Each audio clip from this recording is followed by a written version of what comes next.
And welcome to Liquid Lunch. It is me, Hugh, and I have a different co-host today. We've tried her before, but we're trying her again.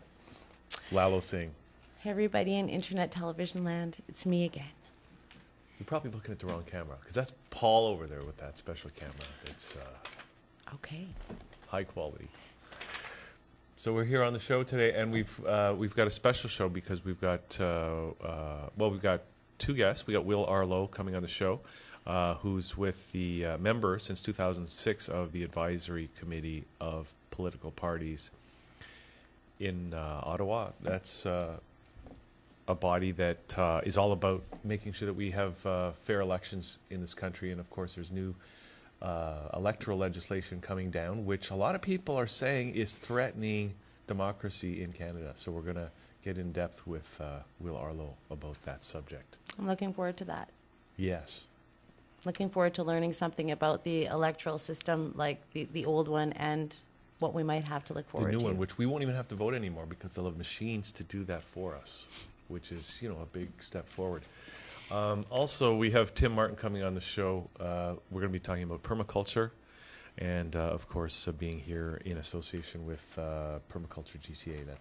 Plus, we're all about permaculture anyway, right? Even if we don't know what it's called. That's right, even if we don't know what it is. Yeah, but we're going to find out what it is a little bit later in the show.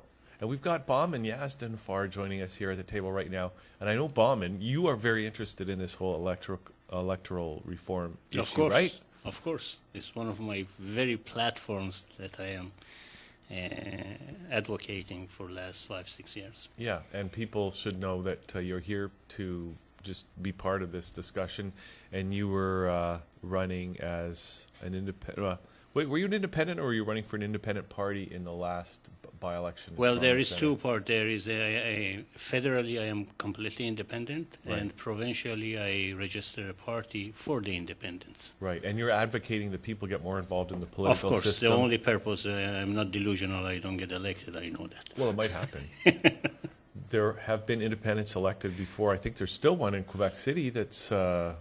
Well, most of those 4 or 5 seats that are occupied by independent mainly are for people who have been part of a mainstream political parties, and then they defected and they chose to be independent and sitting there. Okay. So just before we get take a little break and set things up for our interview with Will, just tell us why you're so concerned about this issue, and are you familiar with the Bill C-23, the new yes, electoral bill? I glanced at it, and I noticed there are some changes, for instance, in selecting the IDs for letting certain individuals to cast their votes, who can, who cannot, getting some of the authorities of the Chief Electoral Officer of the Canada from his hand, putting kind of the barrier between him and the Prime Minister's office to just adding another steps to avoid certain controversies that we witnessed during last 3 or 4 elections. Okay, so you think Canadian democracy will be well served by this new legislation? I don't think even if it's being served right now, let alone for the future. Okay. One of my points, one of the downsides of the present electoral election act is putting the name of the parties in the ballot, which I am very opposed to that, because people are supposed to elect a representative, not a party, by putting their name.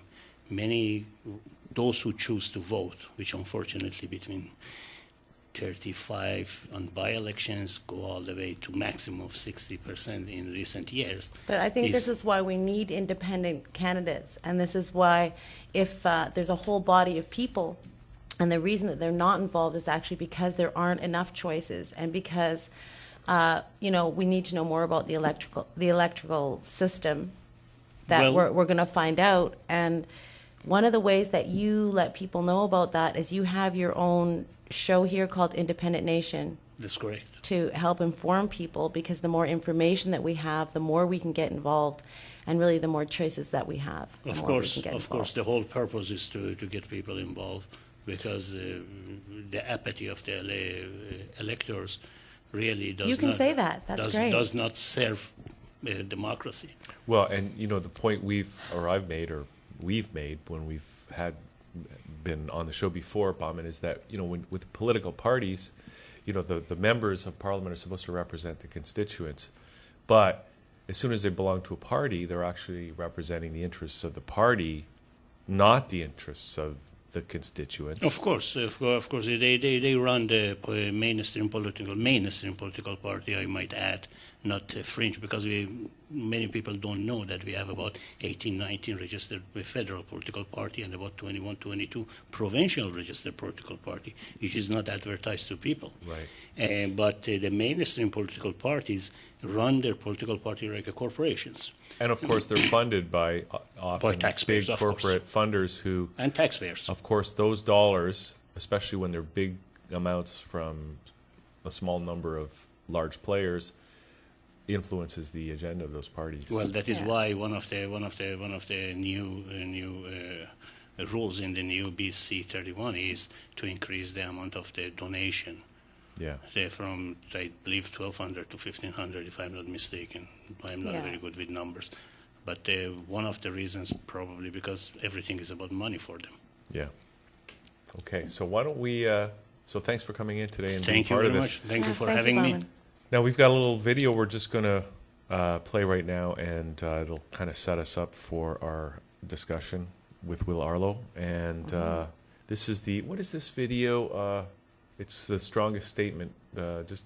What is this, Paul? Put by the Port Stanley News, and it's the strongest statement during the Well, this is just this is from the Port Stanley News, and it'll just set us up, and we're going to come back with Will Arlo right after this. Great.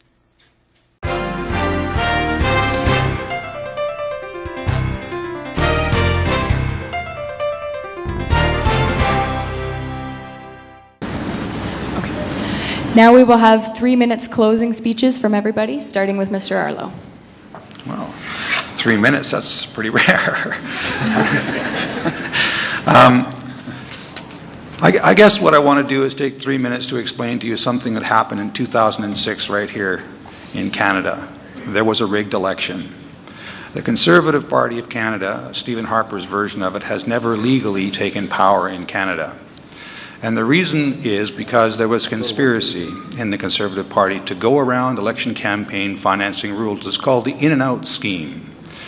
And the strategy was to take money from the federal party coffers when they had spent their entire limit available under the law to spend on national advertising, shovel it into various candidates' accounts and right back out to buy national advertising. It was a calculated scheme to go around election advertising rules. Now, if you know anything about how marketing works, and some of you probably are starting to study marketing right now because it's important, you know that in marketing spending, where you get the biggest bang for the buck is where you top the next closest guy in the field. So that $1 million that they shoveled around the national advertising rules bought them votes. That's why they did it. And the 63 candidates that participated in that scheme should have been disqualified as members of parliament, should have been disqualified from having or being able to run for election again for 2 years. They should have paid a $2,000 fine and or 6 months in jail. So the Conservatives would have been short seats to form a government. They have never legally taken power in Canada. This is a de facto government. This is an illegal government. And it is crucial to our democracy. This is something that Michael Ignatieff knows about. It's something that Jack Layton knows about. There are 4 top Conservative apparatchiks in Canada now facing charges under the Elections Act. The law has been extraordinarily slow in rolling out on this. 4 months after the last election, there should have been a declaration from the Chief Electoral Officer of Canada. Full stop, ladies and gentlemen, this election was rigged. It's null and void. We have to start over. That's what should have happened. It didn't, because the Conservatives have fought their own appointed Chief Electoral Officer every step of the way, because they know the government that they run is an illegal one. And they have systematically worked since then to undermine the institutions of Canadian democracy at every turn. And this is crucially important. You really have to understand this is stuff we think that happens in other places in the world where people are less civilized than us. Well, it happened here. They rigged the election. They stole it. They haven't formed a legal government. And we need to do something about that. It's crucially important. I just can't stress to you enough how fundamentally that undermines your citizenship. If you can't trust. Thank you, Mr. Arlo.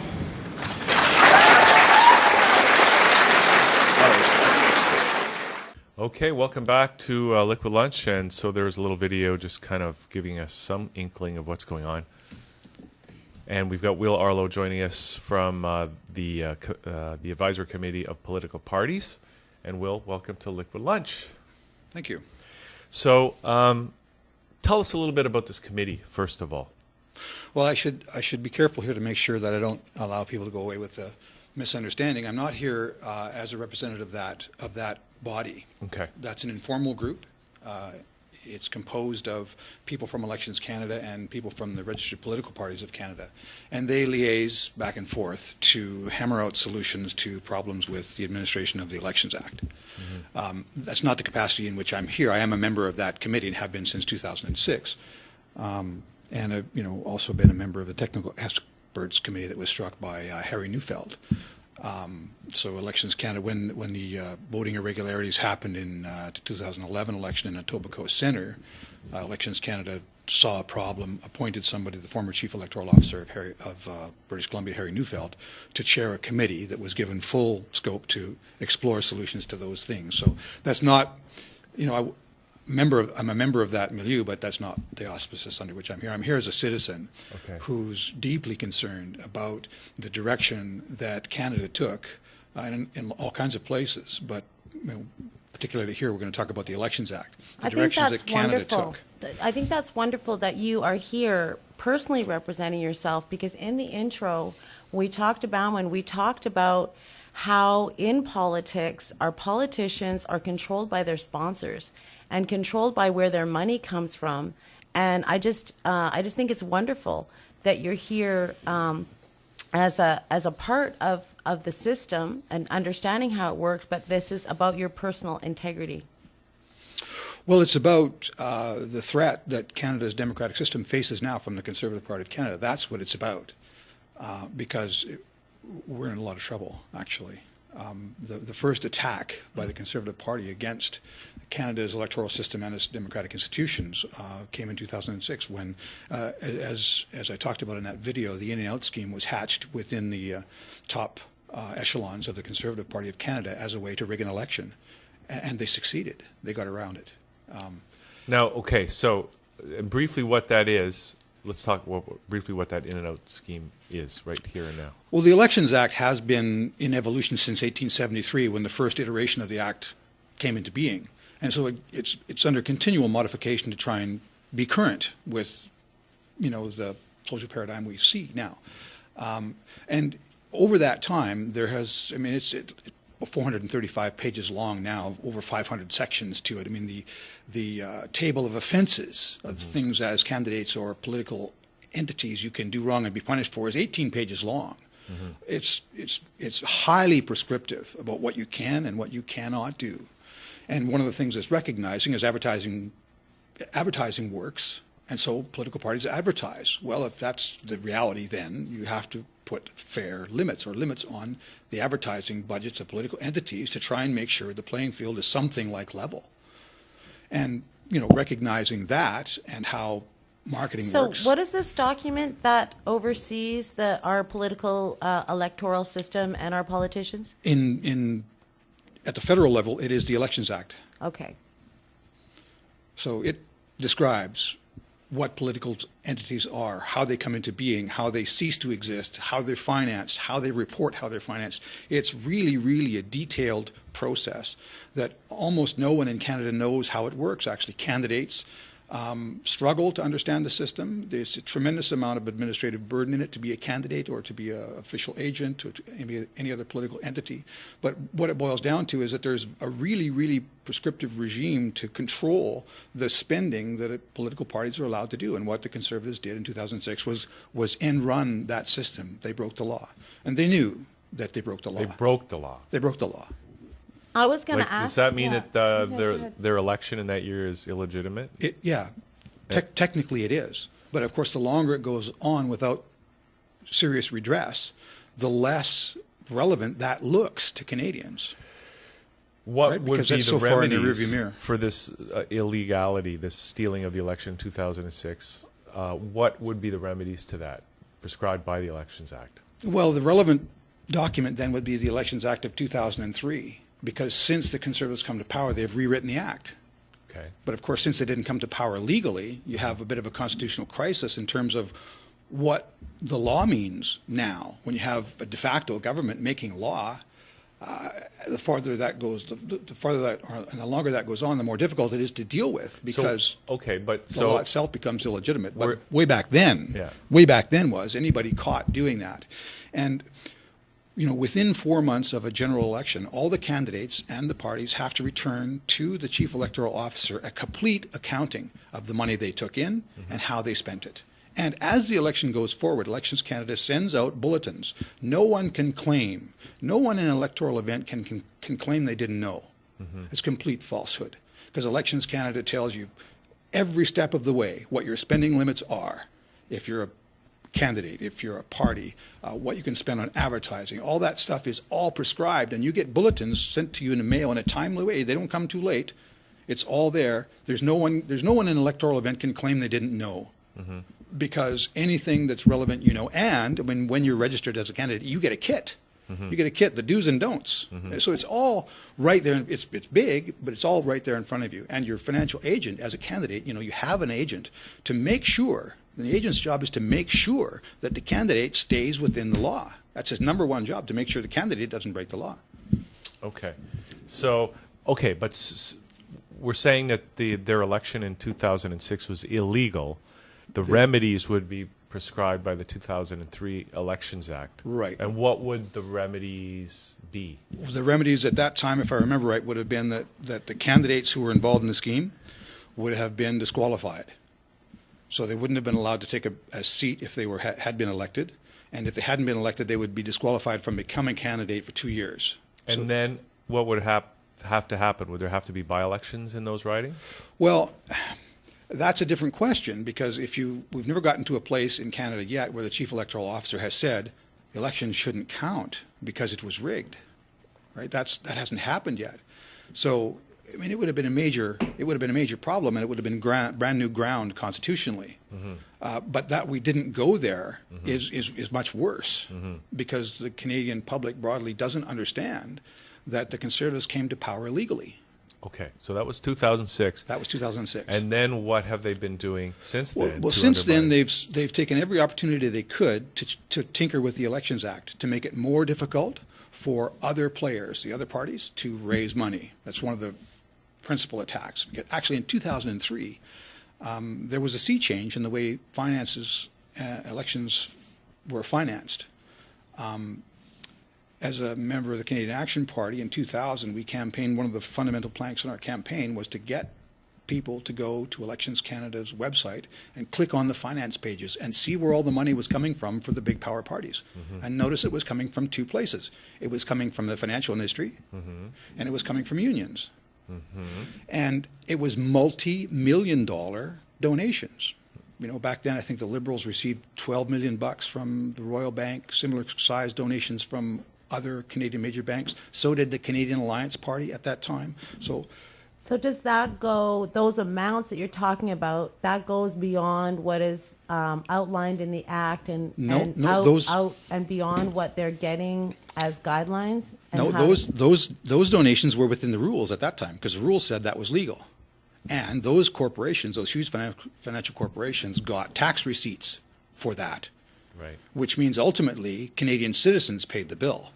Even though it was the banks and unions that handed over the money, they got tax receipts for it. So ultimately it's Canadian taxpayers that paid the bill for that. But guess who gets the influence?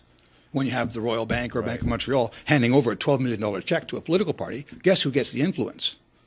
The bank. The bank gets the influence. Of course they do. Motive again, yeah. So in 2003, that all changed. In 2003, political parties were financed by a per-vote subsidy that came directly from the Consolidated Revenue Fund. So if you voted for that party, that portion of money at that time was about $1.80. If you voted for Party A and Party A got over a certain electoral success bar, Party A got $1.80 because you voted for them. Party B got $1.80 because you voted for them. So what was happening then was the citizens were financing elections directly by how they decided to vote. Eminently fair. This was before 2003. That's what happened in 2003. We got that sea change. So big money was taken out of politics. Oh, I see. And who did that? The Liberals? The Liberals did. Okay. Yeah. That sounds like a decent change. Oh, it was great. In the right direction. It wasn't complete because the small parties got nothing. If you didn't get over 2% of the national vote or 5% of any constituency vote, you got nothing. So they found a way to make sure small parties stayed small. Right. Right. Yeah. But it really made democracy possible. Well, in 2006, the Conservatives changed it back to the old regime. Okay. They started the campaign to get the public subsidy for political parties eliminated. That's now happened. That's gone. So political parties now have to raise their own funds if they're going to raise funds from the general public. And of course, the Conservatives represent the rich who have money to donate to political parties. Everybody else has to go begging from people who don't have enough money already. Right. Right. So the system, when it's strictly by voluntary donations of up to $1,000 or $1,500, then it just it's a fundraising exercise then. Mm-hmm. And it's hard enough, believe me, because the Act, again, is so prescriptive about what it is you have to do to maintain registration as a political party. And if you want to develop a policy agenda for the nation and trying to articulate it, all that stuff, it's just such an onerous task for small political parties to achieve those goals that fundraising is, you have to do it, mm-hmm. but it takes so much of your energy, whereas the bigger parties, they can hire people whose job it is just to raise money. Yeah. So what was it about the Conservative government in 2006 that they violated in terms of how they were conducting their finances? Because the Election Act stipulated that as a national political party, they had a spending limit on national advertising, and they spent the full limit, bashing the Liberals over the sponsorship scandal. But they wanted to be able to continue that. Well, they looked around and they found that there were various candidates around who hadn't raised enough money to have enough money to spend their advertising limits, because candidates have a spending limit for advertising and parties have a limit for spending for advertising. So the top apparatchiks like Doug Findling and Irving Gersting, those guys at the top levels of the Conservative Party, shoveled huge chunks of money into candidates' campaign accounts and instructed the official agents to use that money to buy exactly the same advertising message that was being bought at the national level. So it was an obvious circumvention of the rules. But is it, okay, I'm just curious, is that a violation of the law, or is that getting around in a legal way the rules? Like, did it violate the letter of the law? Violated as well the as letter the and the spirit. Because, one of the offenses that is specifically mentioned in the Elections Act is conspiracy to circumvent election campaign spending rules. That's a specific offense. Right. It's right there in the Act. Mm-hmm. And when you're a candidate and there's an election going on, you have a hotline number to Elections Canada. If you have any questions about whether or not what you're doing is right, or if you're an official agent, you just dial that number and you say to the people who answer the phone at the other end, you say you're a candidate or you're an agent, boom, right, you go right to the auditors. They tell you what's legal and what isn't. So right there on the phone, right? And some of the Conservative candidates who were instructed by the top brass at the Conservative Party to do this in and out scheme, some of them weren't scumbags. They didn't want to do it. They didn't think it was right. They phoned Elections Canada. Is this right? Is this legal? Oh, no, it's not. So there's no claim by the Conservatives they didn't know it was illegal. Of course they knew it was illegal. But why did Elections Canada allow it to happen if they were being because phoned it's by criminal the sanction. They can't stop it from happening. What they can do is alert the Commissioner of Elections, and it's the Commissioner of Elections' job to look into those kinds of things. So he starts an investigation. But the investigation starts because the law prescribes, or the Act says it's that way. It's criminal sanction under which the investigation starts. So, the Commissioner has to be circumspect with regard to criminal prosecutions. So every step of the way he has to be super careful that he protects the integrity of a criminal investigation. So it takes time to roll that out. Mm-hmm. And even though the spirit of the Act says, and it's clear to anyone who looks at it that cooperation is the key. You know, if the auditors at Elections Canada who are reviewing financial return from a party or an agent or a candidate, if they say, gee, this looks funny, they'll call you and they'll say, this looks funny, what's going on? Well, you know, if you have democratically minded people, what they want to do is be in compliance with the law. They'll say, well, okay, we'll provide you with, that's not what the Conservatives have done. Conservatives fought every step of the way, refused to turn over the information, refused to turn over. So the commissioner then had to go and get a court order for every piece of legislation. And when this hit the fan in 2006, it hit the fan after the chief electoral officer of Canada at that time, John Pierre Kingsley, resigned over the affair. He resigned. He was looking at a full-blown scandal, and he was going to be at the center of it. Now, why he resigned, you'd have to ask Jean-Pierre Kingsley, but he did. He didn't do, in my view, what he should have done. He should have alerted the Canadian public, said there was a major scandal, the Conservatives cheated, the election doesn't count, we got to figure out what to do now. That's what should have happened. But in the meantime, under the umbrella of criminal prosecutions, the Commissioner of Elections is continuing with his investigation. And the Conservative form a government. They form our government. A new chief electoral officer gets appointed, Marc Morin. He dutifully applies the law. The Conservatives attack him as if he was a stooge of the Liberals.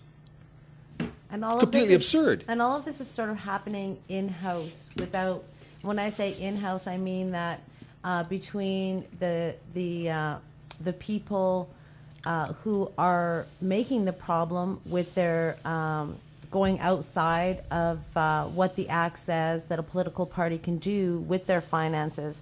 And then the watchdogs within that system, like you've explained, that has broken down. So where does that leave us?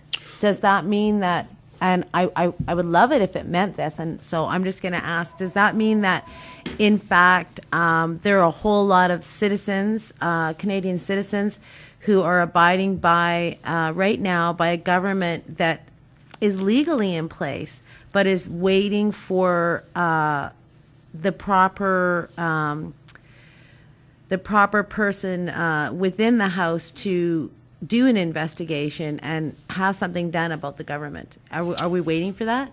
Well, the investigations have been ongoing, and there have been charges laid with respect to the In-N-Out scandal. There were charges laid, but not everybody was charged. It turned out, I think, only 6 people at the top levels of the Conservative Party of Canada pled guilty to charges and paid fines. So that happened. That happened, but 4 years later. But the government was not. The government didn't fall. Right. It should have.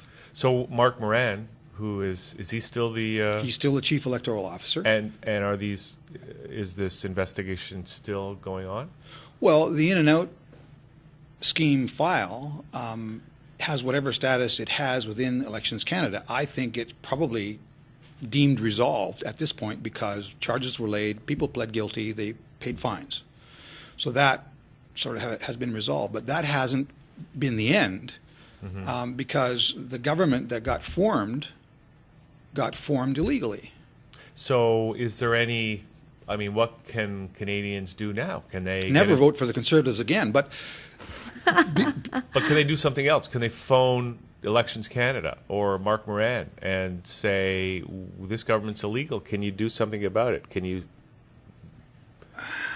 like, you know, we don't want to be governed by an illegal government who, and we're going to get into it a little bit later, but who continues to trash our democracy.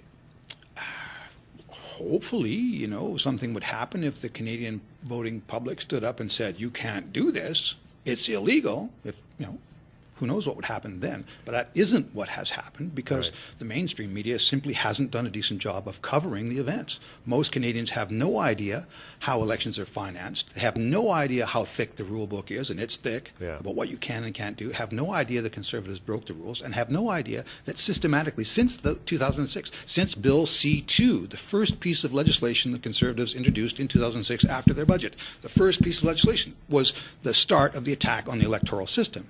They started to dismantle the public subsidies regime then, and the attacks kept coming, bill after bill after bill. Change the identification rules so voters have a tougher time voting. Well, of course, well-moneyed, stable comfortable people who vote for the Conservatives don't have any problem proving where they live, but all kinds of other people who may not have a residential address, or who may be fairly mobile because they're inner city, working, poor, don't have a current document that shows their current address. I mean, when Bill C-31 introduced the first new voter registration rules, or voter identification rules, Elections Canada did an analysis, and their analysis was this would disenfranchise 2.2 million voters in Canada.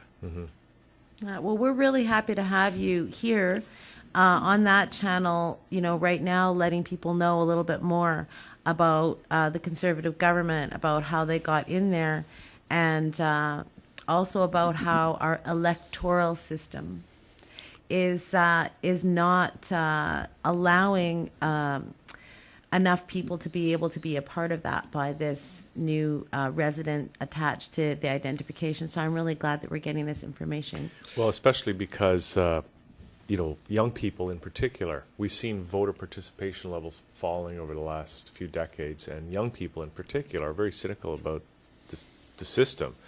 And it seems to me the Conservatives aren't doing anything to help that situation. In fact, they're not really interested in citizen participation. They just want to run with the power.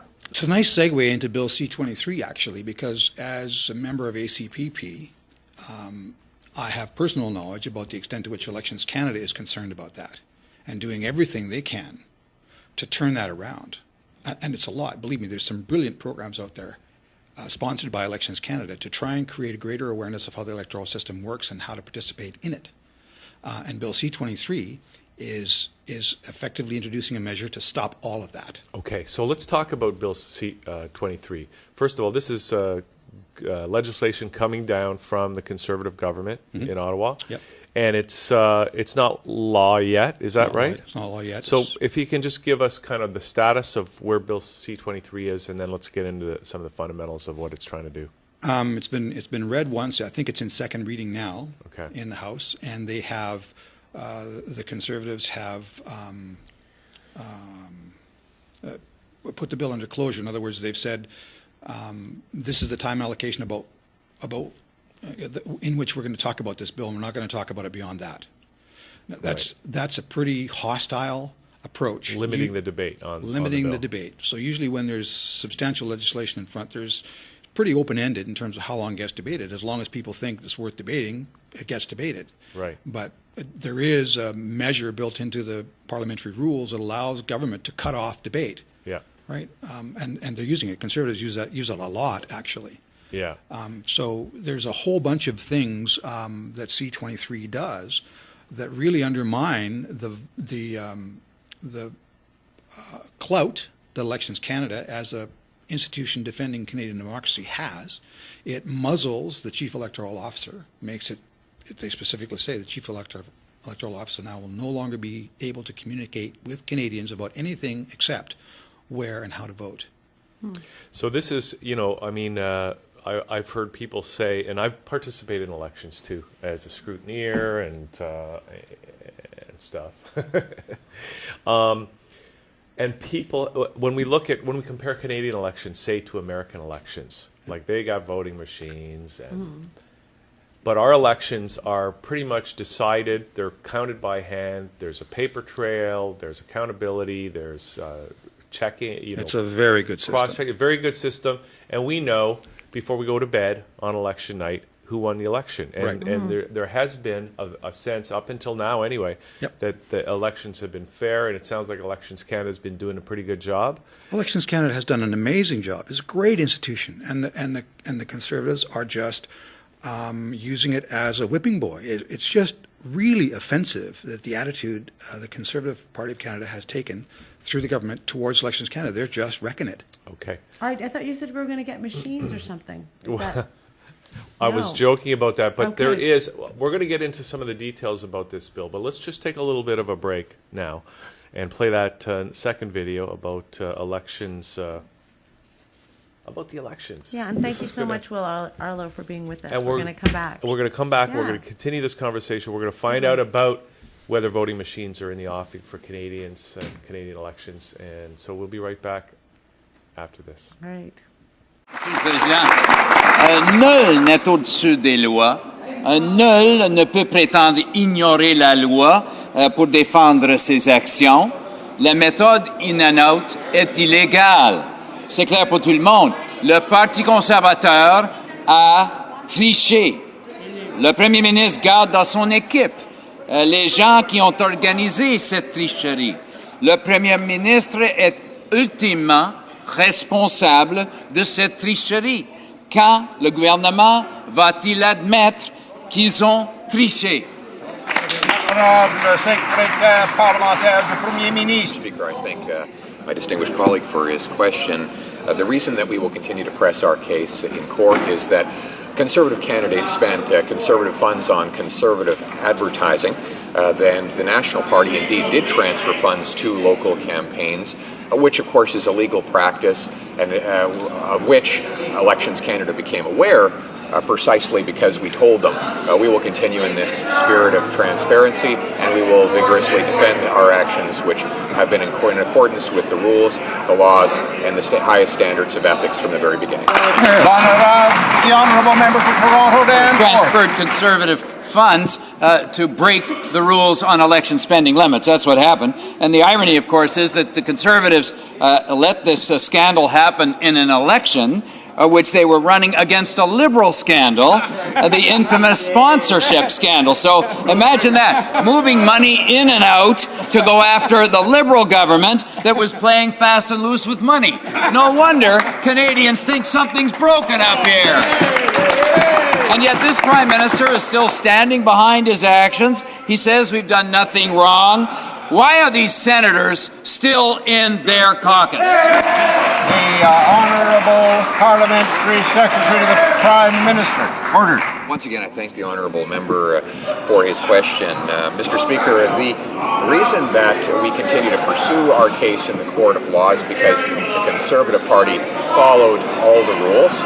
It is true that Conservative candidates spent Conservative funds on Conservative advertising. It's also true that the National Party transferred funds to local campaigns. But the reason that Elections Canada knows all of that, the reason that it is aware of all of these transactions is precisely because we made them aware by volunteering the information in a transparent manner many years ago. We'll continue to press our case. The honourable member for Toronto. We're here with Will Arlo, and Bauman is joining us here. Hey, Bauman? Hey. Because we're talking about politics. We're talking about the Elections Act and what the Conservatives are doing to democracy in Canada. And so we just started talking about Bill C-23, which is in second reading in Ottawa right now. Yep. Bill, can we just start to talk about, let's just get into it. What are some of the things in this act that are dangerous to Canadian democracy? Muzzling the chief electoral officer, reducing his role to strictly administrating elections, rather than seeking initiatives to increase voter participation, rather than seeking initiatives to increase accountability and accessibility and all those kinds of things. Tons and tons of initiatives that Elections Canada undertakes to try and augment the democratic process will now no longer be an option because it won't be able to communicate with electors for those purposes. Now, this is something they've been doing. Elections Canada has been doing these things, trying to increase participation and trying to increase the fairness of the elections. Very much so. But now the government's coming up with this bill that's basically throwing all that out. That's what it anticipates, that bill, yes. Okay. And what are some of this? Okay, so muzzling the chief electoral officer is one thing. Yep. And I was speaking with Anne during the break there about moving his office closer to the government in power. Well, we're talking now, I think you're referring to the Commissioner of Elections, whose job it used to be to investigate electoral irregularities and where he thought it appropriate to lay charges. One of the first changes the Conservatives made was with Bill C-2, where they established a Department of Public Prosecutions, or with the Director of Public Prosecutions. So the change then was they limited the commissioner's authority to simply investigations, and then making recommendations to the Director of Public Prosecutions about charges. So you see, they put another layer of subjectivity between the process of identifying and dealing with electoral irregularities and actually applying remedies. So that means that they can't apply charges directly. Right, right.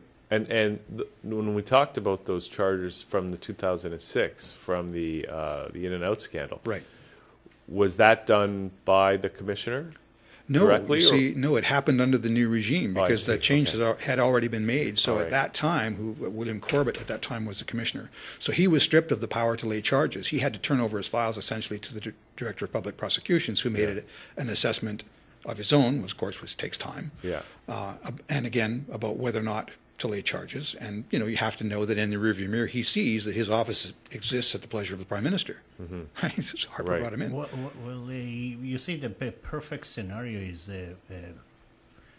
have Chief Electoral Officer completely independent from parties and has authority to directly call on RCMP when he or his team sees that the irregularities that borderline is fraud.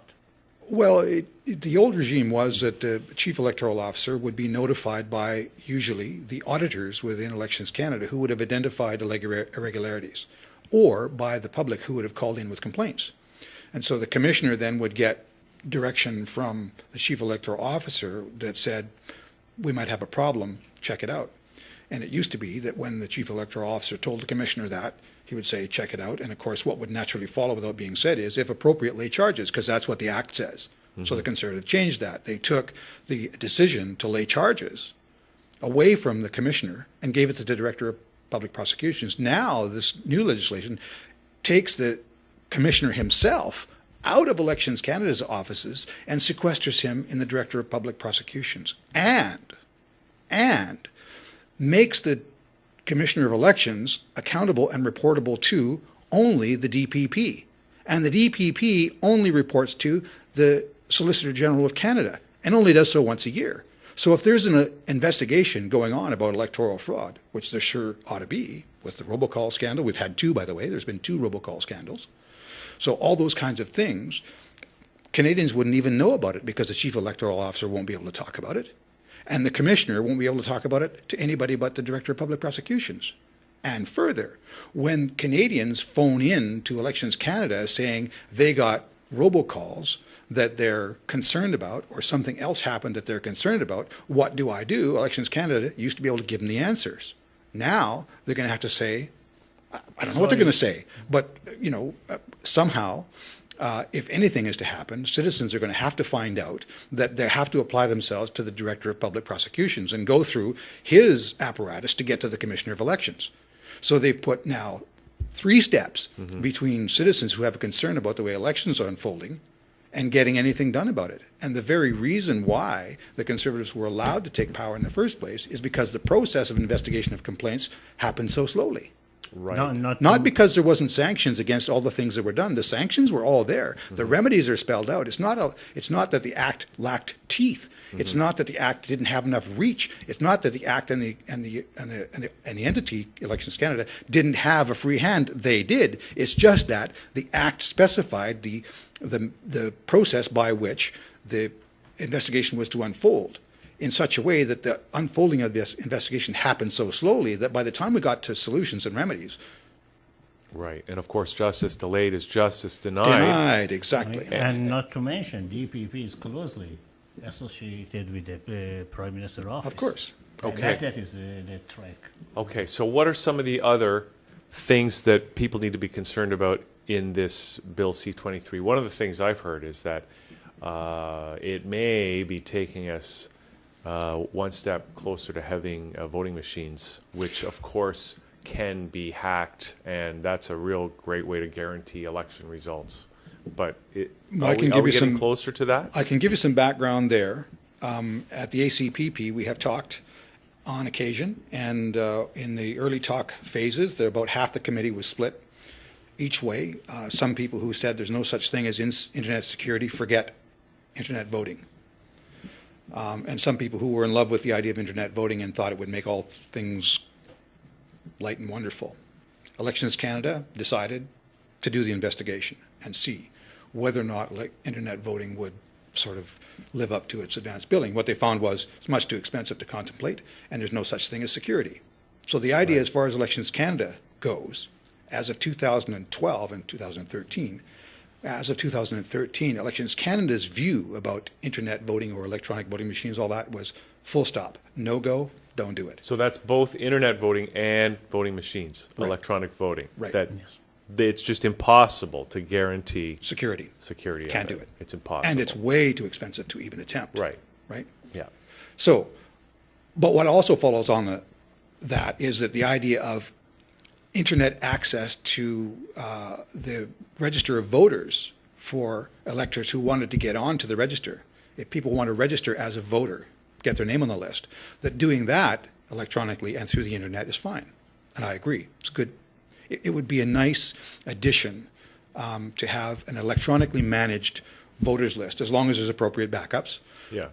Because it would make certain things happen. As elections unfolded, certain things would be much easier to manage for Elections Canada. So the idea of an electronic registration is fine. And that's actually what Bill C-23 contemplates. It actually contemplates electronic registration process. Does it Yes. take us a step towards, despite what Elections Canada has found through its investigations, that electronic voting is a no-go, but does this overrule that in any way or help pave the way to some sort of electronic or hackable, fraudulent voting electronic systems in the future? Well, the hackable, fraudulent stuff would all be with respect to an electronically managed list. But the list doesn't exist. The criticality of the accuracy of the list is something that can be monitored over time. So the idea that on a specific day somebody would be able to hack in and manipulate the list in a way that would fraudulently skew the outcome of an election, I think that's a concern that can be managed, and the bill itself doesn't talk about electronic voting or electronic voting machines. Okay, all right. But you should not. What's in the mind of the Conservative Party of Canada is a different matter. I can't tell you that. I can only tell you what I think they think. But I am pretty sure it's inevitable that we will go toward the electronic or computerized voting at some time. Not necessarily within the next 5 or 10 years, but eventually we will be. Well, as the technology unfolds, we don't know what we're going to see 10 years down the line. Yeah. But for now, the last time we talked about it at the ACPP, the language from Marc Marin and from his people was, this is off the table till at least 2020. Maybe they'll be able to figure out some sort of predictive voting, where they'll be able to... Actually, I can give you a cross comparison in Elections Ontario. They are doing some tests for last probably 2 or 3 by-elections, just here and there, doing some tests to see if it's feasible. Well, I know in the municipal election... yes, they do that. They had that. I was a little shocked to see that. Okay, so let's really get down to the nitty-gritty about if this bill goes through and it's in second reading and they've got a majority, so chances are this is going to become the law, Bill C-23. Let's talk about what our democracy looks like in a post-Bill C-23 age. We don't have a democracy. It's over. Over. It's over. Now, can you elaborate? Because that doesn't over is sound over. Good. It's like there's no game over. It's done. The elections will all be a sham. The apparatus that Elections Canada has built up since 1873 to make sure that elections were free and fair will be neutered and put to bed, put to sleep. We'll just have a window dressing of election entity. Elections Canada will exist in name, and people who find it advantageous will be able to promote the idea that we have a federal institution whose job it is to run fair elections. But fair elections won't be possible. That'll be over. If Bill C-23 passes as it's being read now, there's no such thing as a fair election in Canada. That's over. We're kind of already there, actually. In 2006, we were already there, but this will put the nail in the coffins. But people will still be able to vote. If people vote en masse for a different party, and there is a big if. Won't that be a fair election? Won't No. democracy, won't people continue to choose their governments through the voting process? Well, you could say that, and in a certain hollow kind of a way, it's true. It implies if people make a choice at the ballot booth, it implies they know something about what's at stake and what's going on, and who the players are and what there's in their heads and what the agenda is. But that's not possible under this iteration of the Act, and it became, since 2006 when the Conservatives took power, they steadily have moved the Act in that direction so that it's less likely that people will make an informed choice. Is that because there's going to be less control over the monies that are available to spend on TV advertising by the parties? Is that what? And if that's what are the reasons for that? Well, one of the reasons is that there's a mechanism now essentially to spy on voters. The unique identifier number. In 1997, Elections Canada established a regime internally to help it keep a more accurate list, and it assigned every Canadian voter an ID number, a unique stable identifier number. And 2007, that became external. It became attached to the voters list and supplied to political parties. So you can create databases that facilitate micro-targeting so that you could send, for instance, if there's 3 voters in your household, if I do effective advance polling, if I hire a Lockheed Martin or whoever the contractor is, I decide to do that polling and I do accurate advance polling, I can send 3 different envelopes to your house, and each one will outline a different policy agenda based on what I know about what you think. And I know it's going to go to the right people because I have the unique identifier number. I don't have to worry that I've misidentified somebody in a list and I've just dropped a bomb in my own backyard, right?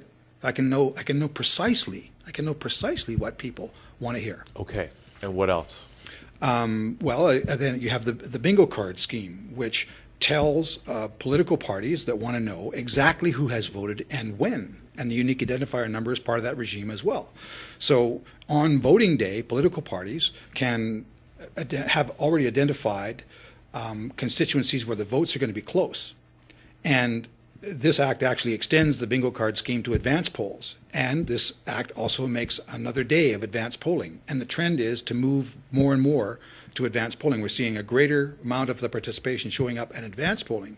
So if you're a political party and you're cynical and you want to win, you get all your guys to the advance polls, you check in, you make sure that you got them to the advance polls, and the rest of the population is out there, you launch the robocalls to misdirect everybody else away from the polls. And that way you win. And when the election commissioner gets involved and the investigation unfolds, it takes 4 years. So by that time you've claimed power and everybody's moved on. So is that because the robocalls were such a big That's why the robocalls are such a big deal, because that's what happened. It happened all across Canada, not just in 7 ridings. Complaints came in about robocalls all across Canada, and an extraordinary number of robocalls happened in Canada, and an extraordinary number of constituencies were won and lost by a few votes, as many as 6 or 7.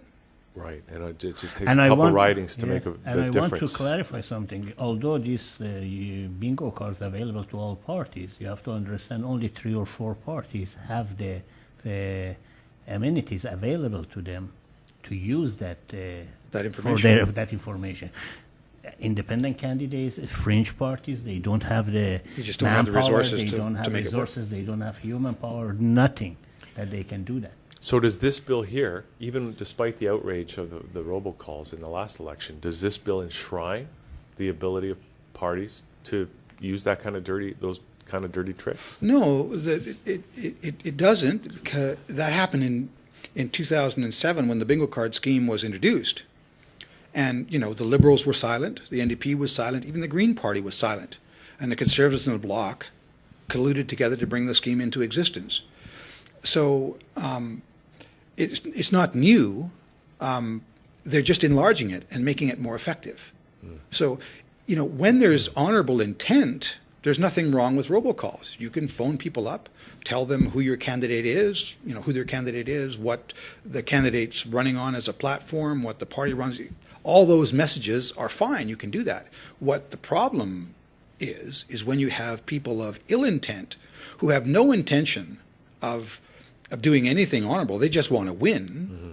They send out messages that frustrate people, send them to the wrong places. Essentially, they manipulate people into giving up their vote. It's a voter suppression scheme. It's a voter suppression tool. The bingo card is a voter suppression tool. The rationale advance is that it helps get out the vote. Well, not really. Not really, but So why do you think this is happening? And this is kind of a big, broad question, and I know, you know, we talk about if people have honorable intentions, and it seems that, by and large, in the entire history of Canada, people have had pretty good intentions, that the parties have respected the democratic process. I mean, even René Lévesque in 76. There have been players, all along there have been players both ways. John A. Macdonald was not opposed at all to rigging elections, and he did. We know that. You study the history there, you know that. And where it has been, predominantly it's been a conservative phenomenon, although the Liberals have been caught at it too. You know, there's been the bulk of the players are honorably intentioned and want to do the right thing, and then there's some players on the side who just want to win because they want the power and the money. And the Elections Act has evolved to try and cut off, you know, historically the Elections Act has evolved to try and cut off the opportunities for people to cheat. Even though the Election Act has been put there by the governing parties over the course of Confederation, right? Right. Well, it's a competition. If you have left and right, nobody wants to let the other party to win. So having Election Act or elections in Canada help either party to have some sort of the so-called pseudo control over the other party's movement. Well, you know, if you go or back, at least it was the original thought, I mean. And you know, sometimes as an elected party, you have to throw a bone once in a while, you know, if you want what you want. And so, you know, as law evolves, it's not perfect. I mean, who has a Bismarck, right? Otto von Bismarck said there's two things that most people will be much happier not knowing anything about the making of them. One is sausage, and the other is law. Because it's a messy process. But over time, the Elections Act has mostly evolved for the better. You know, when I first got involved in politics, it cost $1,000 as a deposit, and you didn't get it back unless you got a certain number of votes. And over the time that I was involved in politics, we went from that to where you get all your deposit now. If you do your paperwork right, you get your deposit back. And we had a regime in 2003 where public subsidy for political parties. Hooray! Because political parties are going to starve to death on the money that people are willing to donate. They just don't. Right? They want the benefits of organized political systems, but they don't want to fund them. Something to do with human nature. So political parties are subsidized. You know, and one of the things, the language that Harper uses about eliminating the public subsidy, he says it like this: he doesn't think that Canadians should have to support parties they don't support. Well, he certainly should know that that statement is false. Political parties and candidates get their expenses returned to them at the end of elections campaign if they stay within the rules.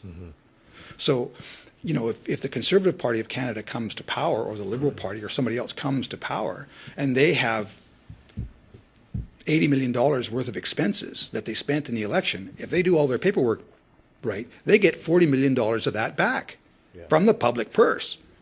So no matter whether or not there's a public subsidy directly to political parties are still subsidized from the public purse.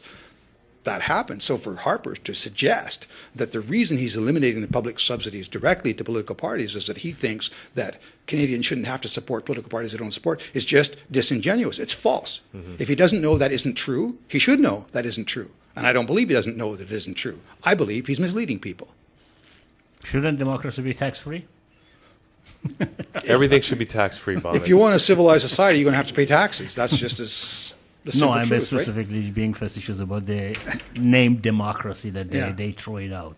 But, so go ahead. We don't have a lot of time. Yeah, I know. It's a big, thick book. And you had to come into town today from beautiful Lake Erie, southwestern Ontario. Yeah.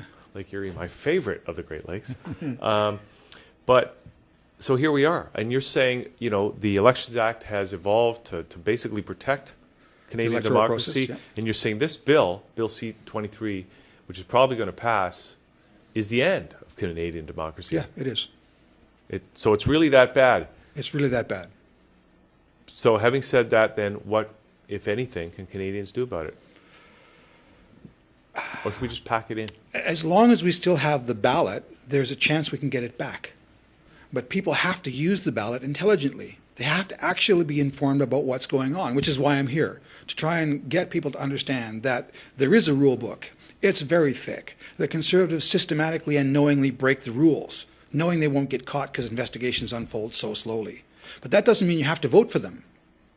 What you need to know about the Conservative Party of Canada is it is a a serial cheater. They rig elections. That's how they're in power. You can't vote for those guys if you want democracy. The party, in fact, the 2007 iteration of the Act, brought in by the Conservatives, by the way, says that if a political party is caught doing what the Conservatives did in 2006, it would be deregistered. Which they didn't. Their law, the law they brought in as an Elections Act, as a specified remedy for the offense of the In-N-Out scandal, was to deregister the party. So that means that they should be deregistered. Of course they should, if they want to obey their own laws. What can we do to help get them deregistered? You said this party from the beginning was cheating. Even at the time that the Reform Party of Canada came with the original Progressive Conservative Party of Canada, and then they said, oh, we are getting together and we do this, and then cheated the original party and just... Oh, yeah. And they have a case, actually, the gentleman who was running in Toronto Centre, who was in this show a few months back, Dorian Baxter, was from the Progressive Canadian Party. Mm-hmm. Still, they have the case in the court with the lawyers, with these people who kept their money. Let me try and go just a little bit farther, though, about, because your question is such a good one, but the answer is pretty broad. In my opinion is that these things, these manipulations of the Elections Act, are not the only front on which the Conservative Party of Canada is attacking Canadian democracy. There are many fronts on which they are attacking Canadian democracy. One of the ways they're attacking is to scandalize and delegitimize the Senate, because they want to get rid of it. They don't want a sober, second thought House. Right. They don't want that. Yeah. The vitriol and the hostility of the tactics in the House of Commons when debate happens is to delegitimize the House of Commons in the minds of Canadians. The attack on Elections Canada is to delegitimize that institution in the minds of Canadians. And make Canadians cynical about the whole process. Exactly. The scandal at the Supreme Court about who Harper wants to appoint to the Supreme Court. Guy's clearly not qualified, but Harper nevertheless wants to appoint him. Mm-hmm. So Harper's his appointed guy to William Elliott to the RCMP. Disaster, right? Disaster. So there isn't anywhere you can look in the Canadian political landscape where you don't see the Conservatives on the attack against a Canadian democratic institution. They mean to delegitimize all these institutions in the eyes of Canadians so that Canadians walk away and no longer defend those institutions. When that happens, the Conservatives will rule forever. Do you think that? Sorry, Palmer. Do you think that's their what's their ultimate goal? I think that's the strategy. Make sure that the Canadian polity, civil society, simply walks away from its democratic institutions in disgust and defeat. Then those institutions get to exist, technically, but they're adrift in the Canadian polity's mind. They just don't mean democracy in the mind of Canadians, right? Because people have walked away from the process. Because people have walked away in disgust, in contempt, in all that stuff. So what Canadians can do is refuse to give up on their democratic institutions. Refuse to give up. Just don't get sucked into the idea that we need to abolish a Senate. We need a Senate, by the way. The Prime Minister shouldn't appoint senators, something Harper, again, said he would never do, right? He's appointed 30-something. Yes. No, well, you know what gets me is that, according to their own legislation, the party should be deregistered. Yes. And I think that if Canadians get that message, that we need to push that and hang them by their own petard. Well, I want to not only agree with Will, but also I go one step further. These are only things on the surface. Gradually, they are abdicating the complete sovereignty of Canada. Oh, for sure. You see, suppressing voters is one thing, but selling Canada is another thing. Well, sure. I mean, I can handle to have a Liberals or NDP or Conservative in the House of Commons or even in the Senate. But when I see they are signing bills after bills to abdicate sovereignty mainly to United States government and the institutions that are part of the United States, like recently with the IGA agreement, then you find out, hey, there is illegitimate government, illegitimate voting, and illegitimate contract and agreement without consulting with public. Yeah. So I really think, that the view of the Conservative Party of Canada is that the nation is simply a storefront, and that the public institutions of the nation are their job is to stand guard in the streets, while the Conservative apparatchiks and their friends do smash and grabs all over the country for whatever the country's worth. Mm-hmm. Right? They think it seems they are auctioneers of the. Well, it seems like it seems like they think the nation is just a storefront, and that they should have their own policemen standing in the streets, making sure they get a chance to take whatever they want. As Bauman is exactly right. The farther you look, the deeper you look, the worse it gets. I mean, it's truly frightening. Okay, so here we are. We're out of time now, but I mean, what can we do? Is there any action we can suggest that people take? Get informed. Go to Elections Canada's website. Look at how detailed the process is by which candidates legitimately get elected. Figure out how stuff works. Talk to your MPs. Go to the constituency office. Figure out the paper trail, how laws get made. I mean, you'll find it enormously frustrating to track legislation because it keeps changing names. I mean, this was one of the things that we found out in the Somalia inquiry. It was one of the ways that you keep information secret, even though you have an Office of Public Information, an access to information law, is you keep changing the names of the documents so that as people come in to specify the name of a document they want to read so they have some idea what's going on in the country, that document no longer has that name because there's a schedule that week by week that document changes names. Okay. Stuff like that. I mean, there's a show for you. Do that show. Okay, we'll do that show. Okay, Will, do you want to give any contact information for yourself if people want to get in touch with you? I really do think we need to start a movement to deregister the Conservative Reform. Party. I mean, the Conservative Party, because they're not the same Conservatives that we used to have in this country. Not anything like not them. Conservatives at all. This is a new party, the Reform Party, and they're trashing the country. They are not even a Reform Party. Is there any contact info that you'd like to give out, Will? Or? Anybody who wants me can call me. I communicate by cell phone, and it's always on. I'm happy to talk to anybody who's concerned about what's going on in the country. That number is 519-852-8279. And we'll put up the Elections Canada website right after this. Do you know what it is off the top of your head? Elections.ca. Yeah, Elections Canada. Elections Canada. No, elections. Just elections.ca. Either way, we'll get there. Elections.ca. Yeah. Okay, so there you go. So people can check that out and, as you say, get informed. Yeah. Will, thanks for coming on the show today and thank you, Will. At least beginning this conversation. Yeah, it's a lot of ground to cover. I really thank you for the opportunity to do this. this. Hearing from you. Okay. Oops. Make your appointments. Thank you. You too. We're going to actually get another little video to kind of punctuate this discussion right now. It's the mechanisms of election fraud in Canada. This is about 7 minutes long, and we're going to come back with Tim Martin and talk about permaculture right after this. Is it tutorial? I don't know, but it's on the show, so you can watch it. Okay, we'll be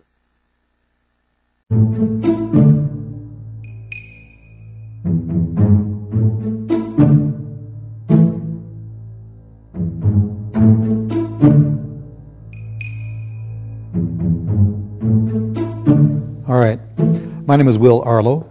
I'm a member of the Canadian Action Party, have been since that party's inception in 1997, and I've run in 7 federal electoral events as a candidate. I'm a member of the Advisory Committee of Political Parties, which is a liaison group between Elections Canada and the registered political parties in Canada that meets from time to time, at least once a year, and sometimes more, or frequently more, to deal with specific problems that arise out of the administration of the Act. And the purpose of this document is to help to inform Canadians about what's been going on in Canada with respect to electoral fraud, as opposed to voter fraud. Voter fraud happens from time to time when electors who are ineligible wind up casting a ballot or attempt to. It's never been shown to affect an outcome. Electoral fraud, however, is quite different and has affected outcomes since 2006. So the indictment here is not of Elections Canada. It's a fine organization peopled with committed staff who faithfully administer their public service oaths. Elections Canada does what it does because it has to. It's mandated by law to do that. The indictment here is of the Conservative Party of Canada. It is the entity that has manipulated the act to favor itself and disfavor everyone else and democracy in Canada. It does that. One of the principal ways it has done that lately is with Bill C-31, which was an act to amend the Elections Act.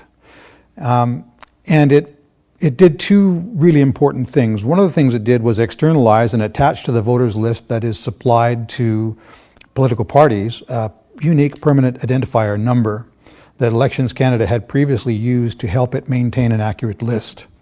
The other thing it did was initiate the bingo card scheme. The bingo card is a slang term for a report that comes out every half hour from polling places on elections day to political parties that are eligible to receive one and who want one, that identifies precisely who has voted and when. So the mechanism there then is when political parties do sophisticated advanced polling and they've identified constituencies where the votes are going to be close, they can then use the bingo card and their organization abilities to make sure they get their vote to the polls first, and they can check to see whether or not their vote has gotten to the polls. And when the computer analysis says they have, the required number of their camp has gotten to the polls, the robocalls start. The robocalls misdirect other voters away from the polls. So the purpose of the bingo card, or the rationale for the bingo card, is to help get out the vote. The actual reason for the bingo card is that it helps political parties that want to and have a shot at power. It helps them suppress the votes. It helps them win. It doesn't do anything for democracy. In fact, it's a uniquely and distinctly hostile program. The other thing that C-31 did is what I mentioned before. It externalizes the unique identifier number that Elections Canada had previously used to identify voters and keep an accurate list, because turnover is such a significant problem in maintaining an accurate list. That number is attached to each voter in Canada, and it's stable. So it facilitates the construction of databases that enable micro-targeting. Micro-targeting is a technique that has been adopted by the Conservatives in a big way. It came out of the United States, most notably. The Republican Party was the first to really win at micro-targeting in a big way. And it was interesting because they didn't win against their opponents. They used it against themselves and each other in the nomination race between John McCain and George Bush. And it was very ugly. But the effect here in Canada now of Bill C-31 and the externalization of the unique identifier number and the application of the bingo card scheme was to steal an election. The election in 2011 was a fraud.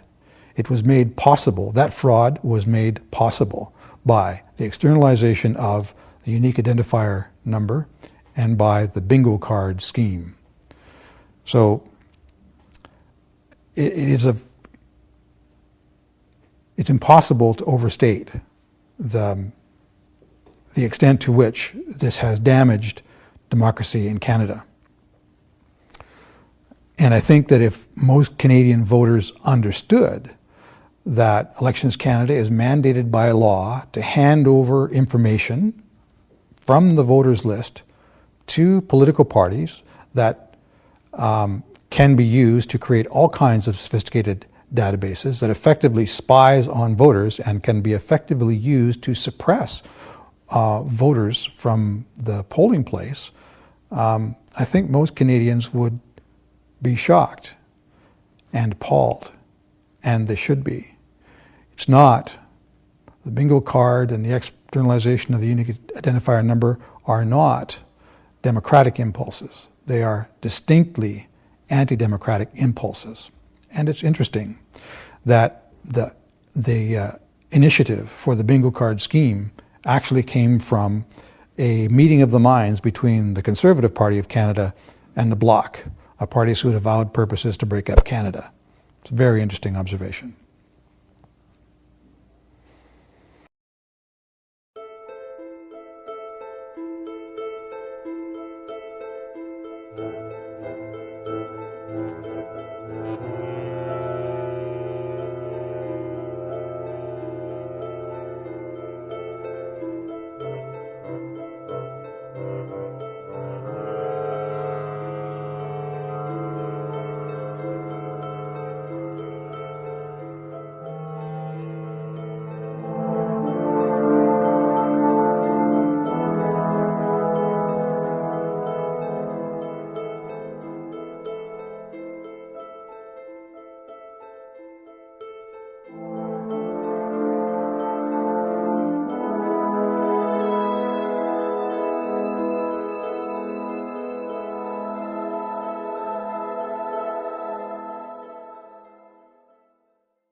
Hi, my name is Scott Snigins, and I run a company called Truly Local Farms, where we help people grow their own food inside and out all year round.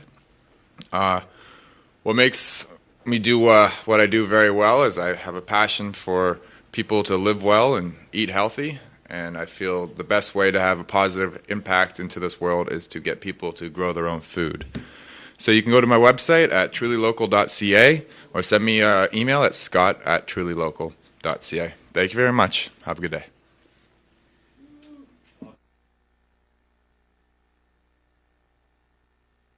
And then Tim, and then Mark. Here? Yeah, right there. Oh. Carrots love tomatoes. We were just talking about that book yesterday.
All right, we're back here on the show, and we've got Scott Snigins joining us here. Scott, welcome to the show. Thank you very much. Thank you. It's nice to have my name pronounced correctly. Well, I couldn't sound it out. I had to go through a mental process.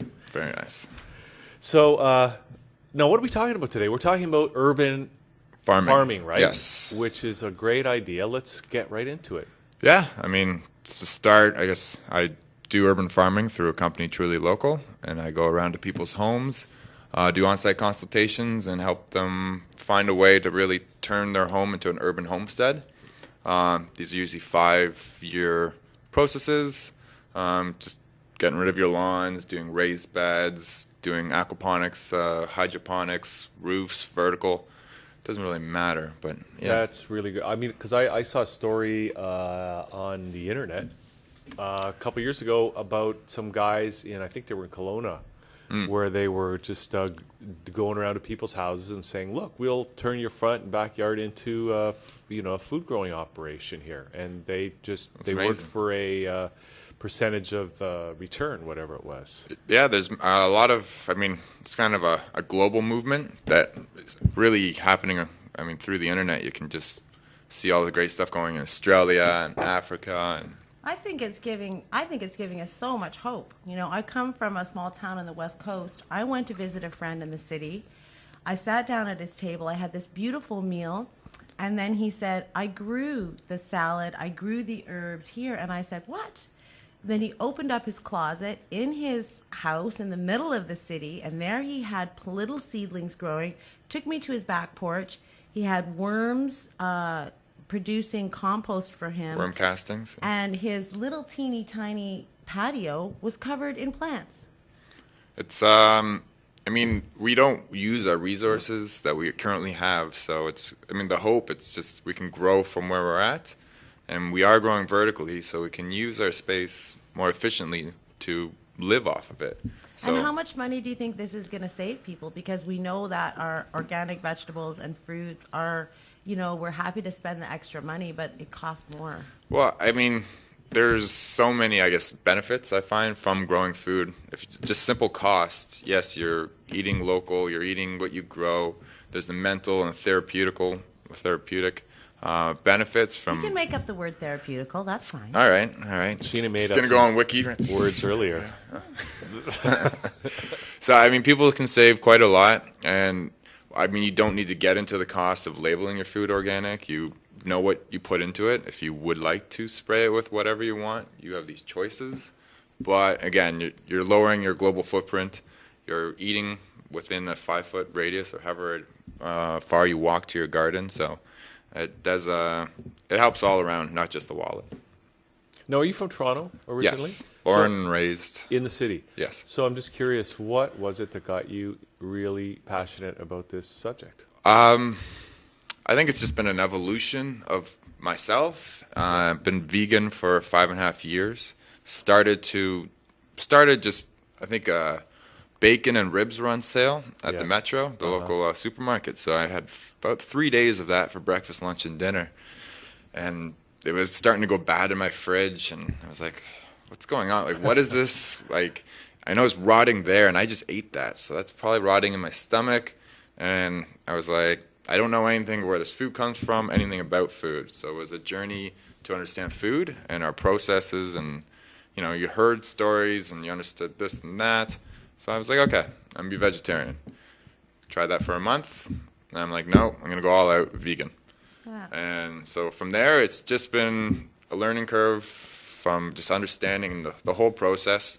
I think it's totally exciting, okay, because here we are in the studios and offices of that channel. And when I talked to you yesterday, you were able to come in here and just look at the simple windows that we have inside an office building and tell me how we can be growing food.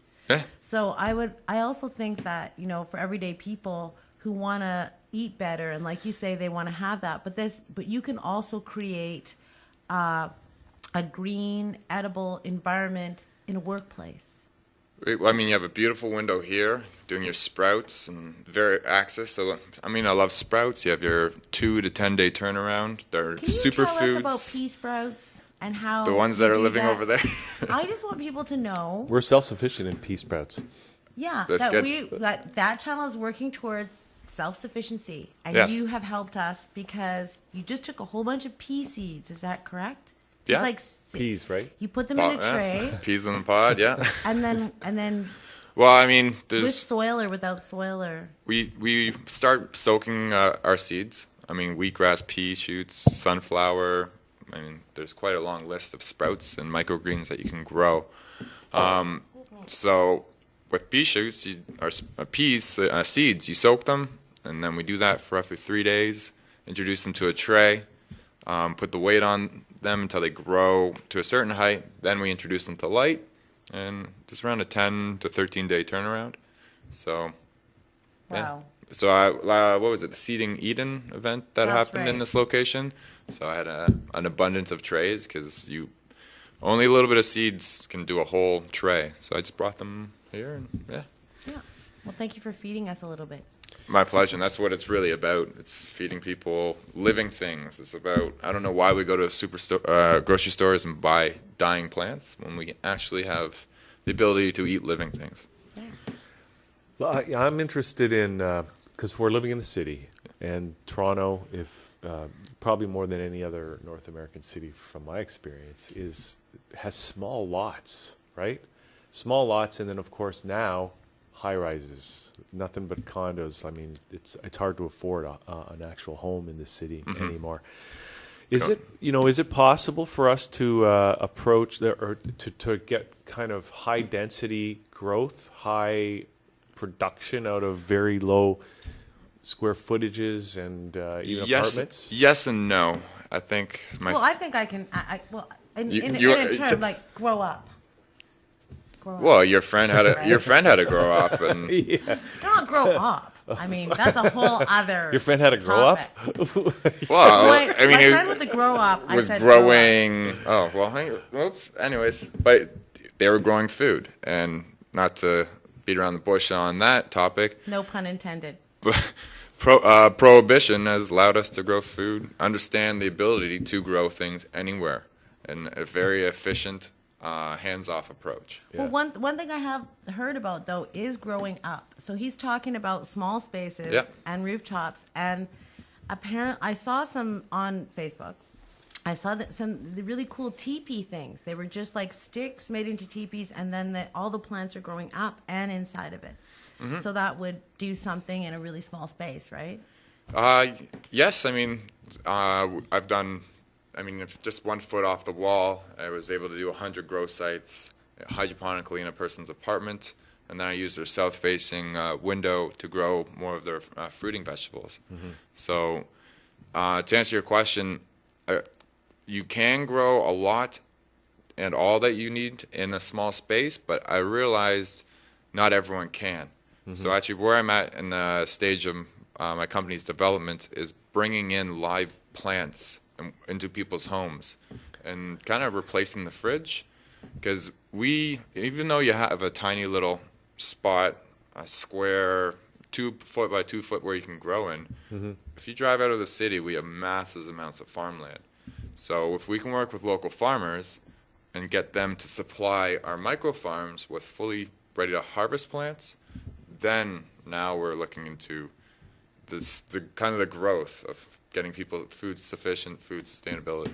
But I think it's really interesting that you're doing this as a business, because sometimes I think you need that kind of singleness of vision and even the profit motive to make something real. In other words, make something real, like you're offering a product or a service to people. You purchase the product or service, and then you will be self-sufficient in food. Yes, I agree. I think especially the urban farming movement, it's a very volunteer permaculture based, which is great. But if it is the future, it should be an industry. There should be sustainability. People should be able to live healthy and happily, providing people good local food. Yeah, I totally agree with what you're saying, because I hear a lot of good ideas all the time. We've got a whole bunch of books behind us that are giving us all the information. We're in the information age, and I'm just really happy to see that you've taken that information and you've made yourself a small business out of it. Mm-hmm. And I hope it goes great places. So and to that end, with Truly Local, Scott, like who are your customers? Like, who watching this now should consider getting in touch with you, and then we can talk about what they can get by doing that.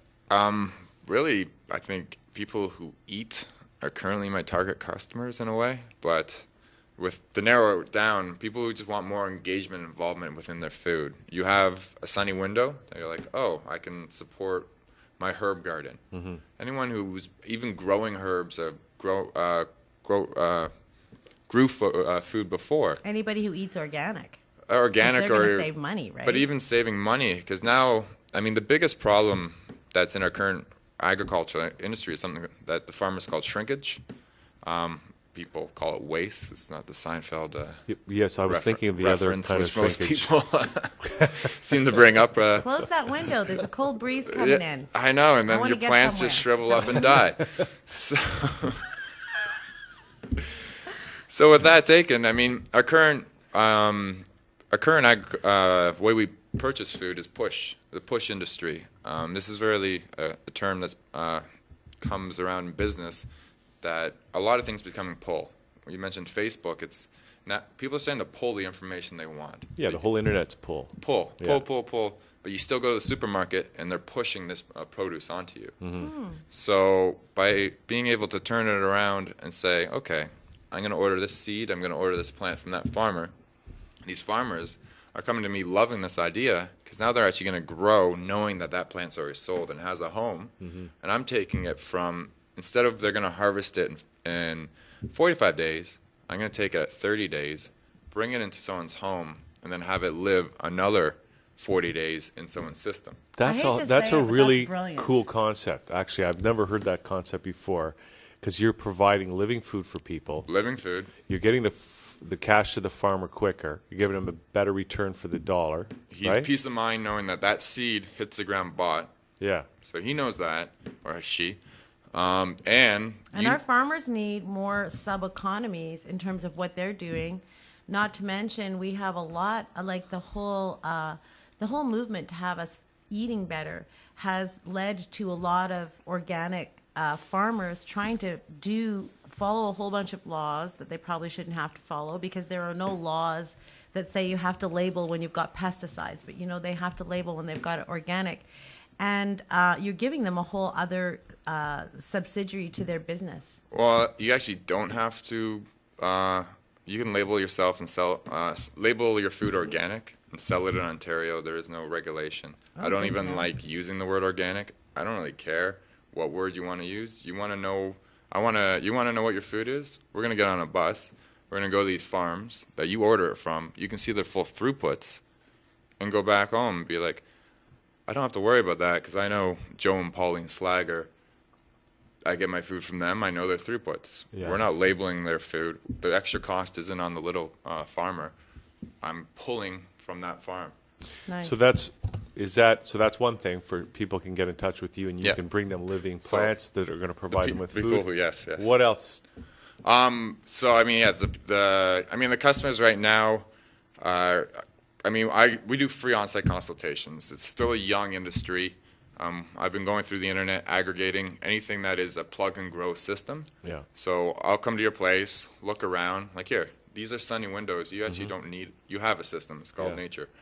But if you want it in your kitchen, there's these towers, there's the urban cultivator. You can get an $8,000 unit that grows automatically everything you need. Is it like that thing I saw on Dragon's a Den? picture? No, actually, I saw again on Facebook, but it was an airport somewhere in Europe. That's the tower gardens. But this is what I go to people's homes saying, you have a great place for a tower garden. You have for your zip gardens here from. Can you just tell See, we people, don't. yeah. I'm just saying, for people that don't know what this stuff is, and I still would need to see pictures, but you can walk in, about this stuff. And you can say, this is good for that, that's good for this. So people that want to grow food but might not really know how can give you a call, and you can optimize the situation. I work, when you try and do a maze, you're like, oh, I can't. But if you go backwards, it's actually a lot easier for some reason. Right. Well, people want to grow food. Yeah. Well, how about I give you the growing food, and then you can start working backwards to the seed. Yeah. Nice. So for people who want to dive into urban farming, this allows them to have kind of a pain-free approach. And a lot of people, when I plant them seeds, if they forget about it, or you grow some basil, you don't want to harvest it, because then all your plant's gone, or you forgot about to water your tomato for the weekend you went away. You come back and it's dead. This whole momentum and everything for people growing food stops. So if I can be like, no, you can harvest that full basil, and I'll replace it with a completely ready to harvest plant next month. Perfect. And then if you want that every month, now you know, and you can interact with your food, harvest freely, experiment, and even doing aquaponics. I'm bringing in living fish that can be harvested What at kind a of fish certain do you time. use? Tilapia is your go-to in aquaponics right now, but I'm getting into catfish. How Okay. How big of a tank do you need to raise tilapia? Tilapia is kind of awesome because of why it's your go-to in aquaponics is the amount of space it needs to grow, its ratio to, plants.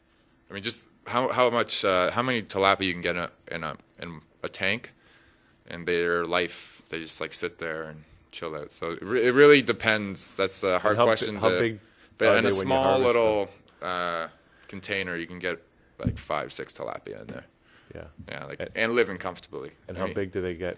When you harvest them? 1 to 2 pounds, and they grow 6 to 8 months. Nice. The male tilapias. Those are big ones. Another reason why they're the go-to in aquaponics is they're a quick turnaround. So after you're finished growing food from their poo, do you just eat them? Well, all fertilizer is poo, basically. But you don't eat their poo. No. No, the plants do. Yeah.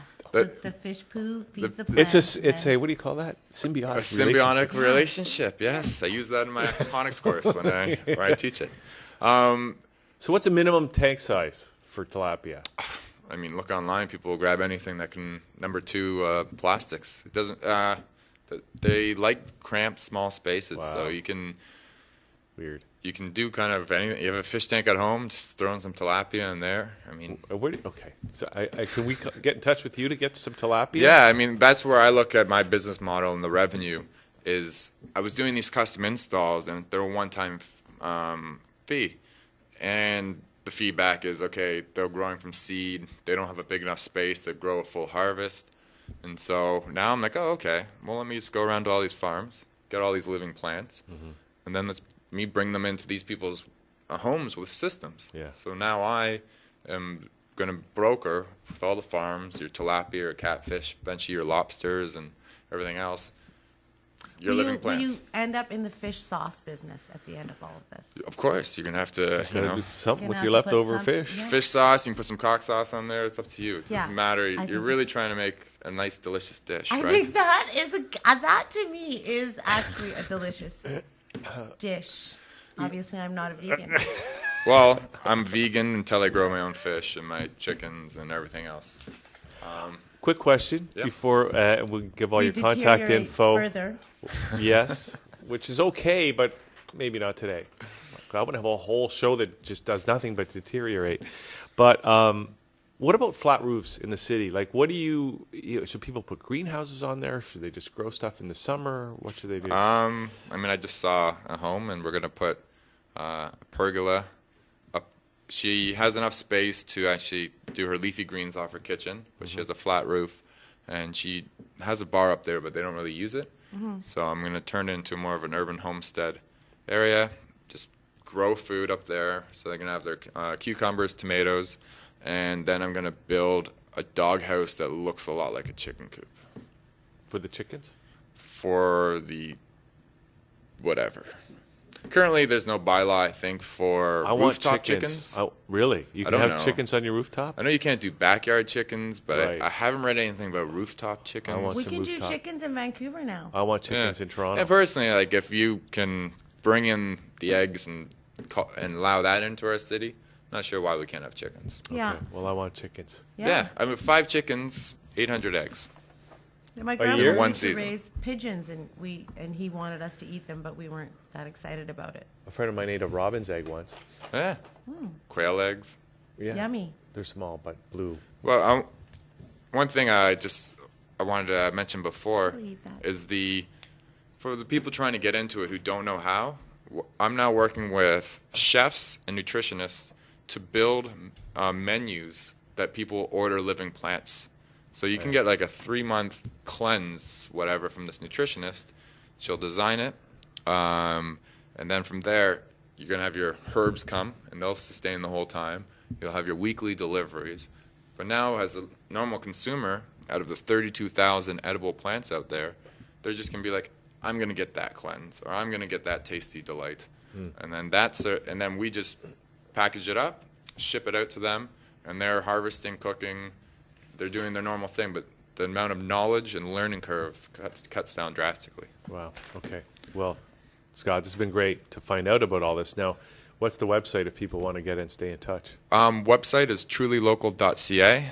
On Facebook is Truly Local Farms, and Twitter and all that sort of fun stuff out there. So I mean, you can email us at info@trulylocal.ca for general questions. My email is scott@trulylocal.ca.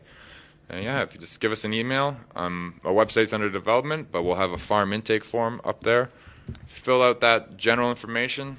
You'll get your own personal farmer to come to your home, do an on-site assessment, come back with a 5-year farm plan on how to turn your land or your condo or whatever you want into an urban homestead, and then keep on giving you living plants. Awesome. Okay. Thanks for coming in today. Thank you. Thank you. Great. That was lovely. Yeah.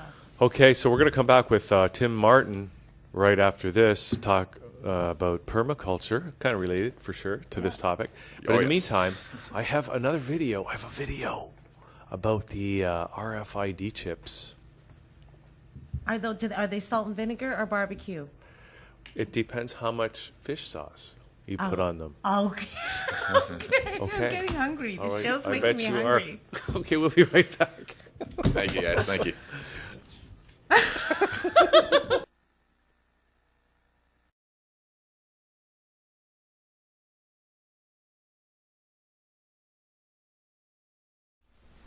Hello everybody, hope this finds you well. I was asked a question after I made a comment on a friend's channel. The name of the man is Toltec, is his handle. Good man, good family man, much respect to you, Toltec. His video was about chemtrails and HARP. I'll put the link to the video. I guess the info thingy down there. I said do not take the chip in the video, in my response comment. He then asked me if I would make a video explaining just how we're to avoid taking the chip.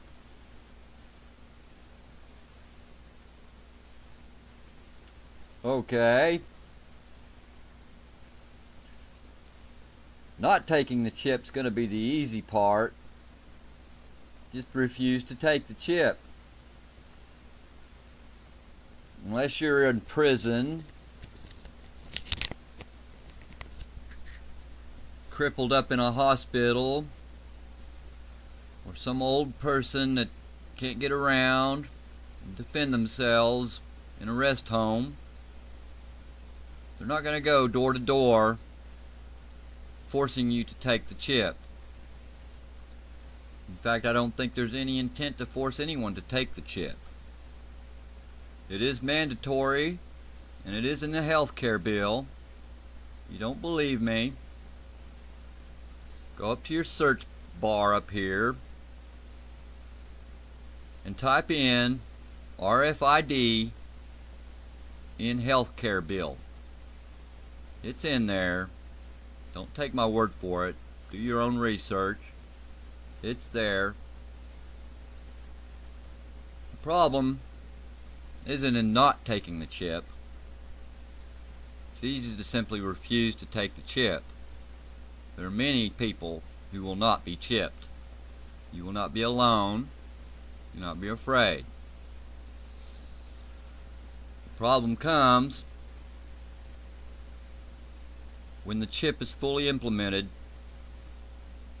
You will no longer be able to get health care through the medical services if you're not chipped.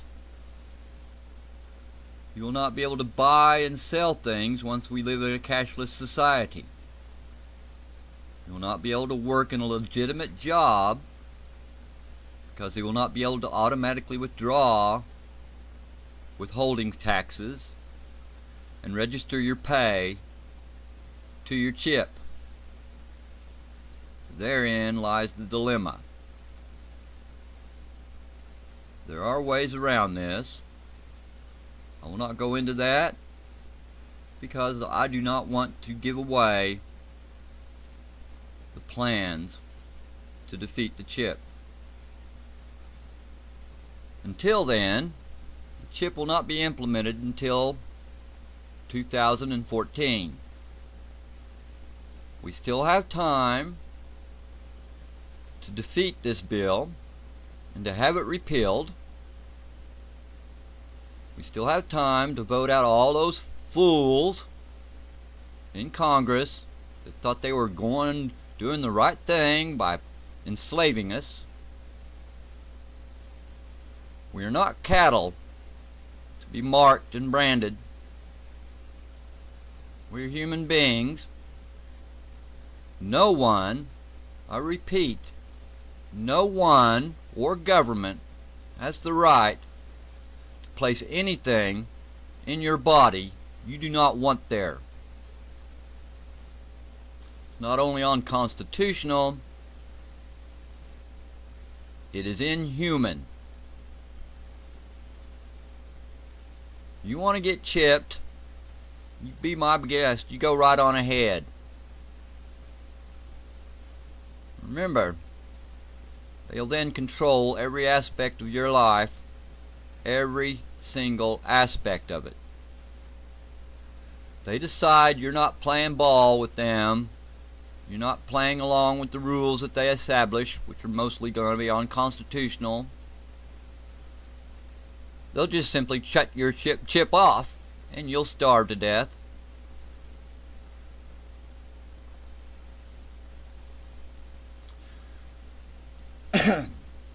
Or die from lack of medical treatment. There's another problem with the chip. You've heard of nanite technology. If you haven't, look it up. Nanite technology.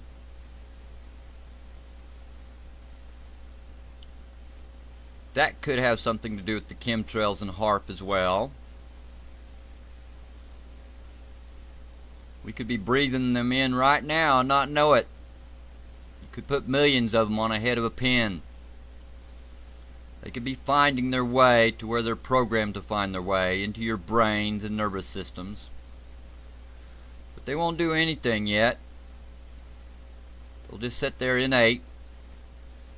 They're waiting for the master chip to be switched on.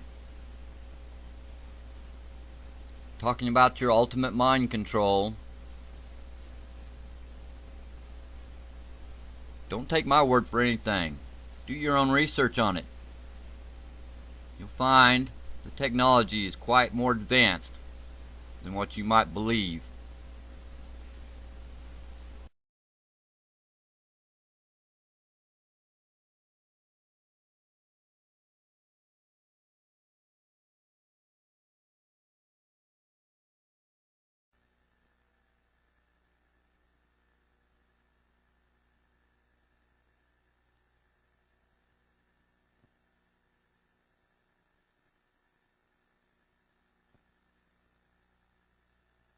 Okay, we're back on the show. Hey, what? everybody. What did you say there?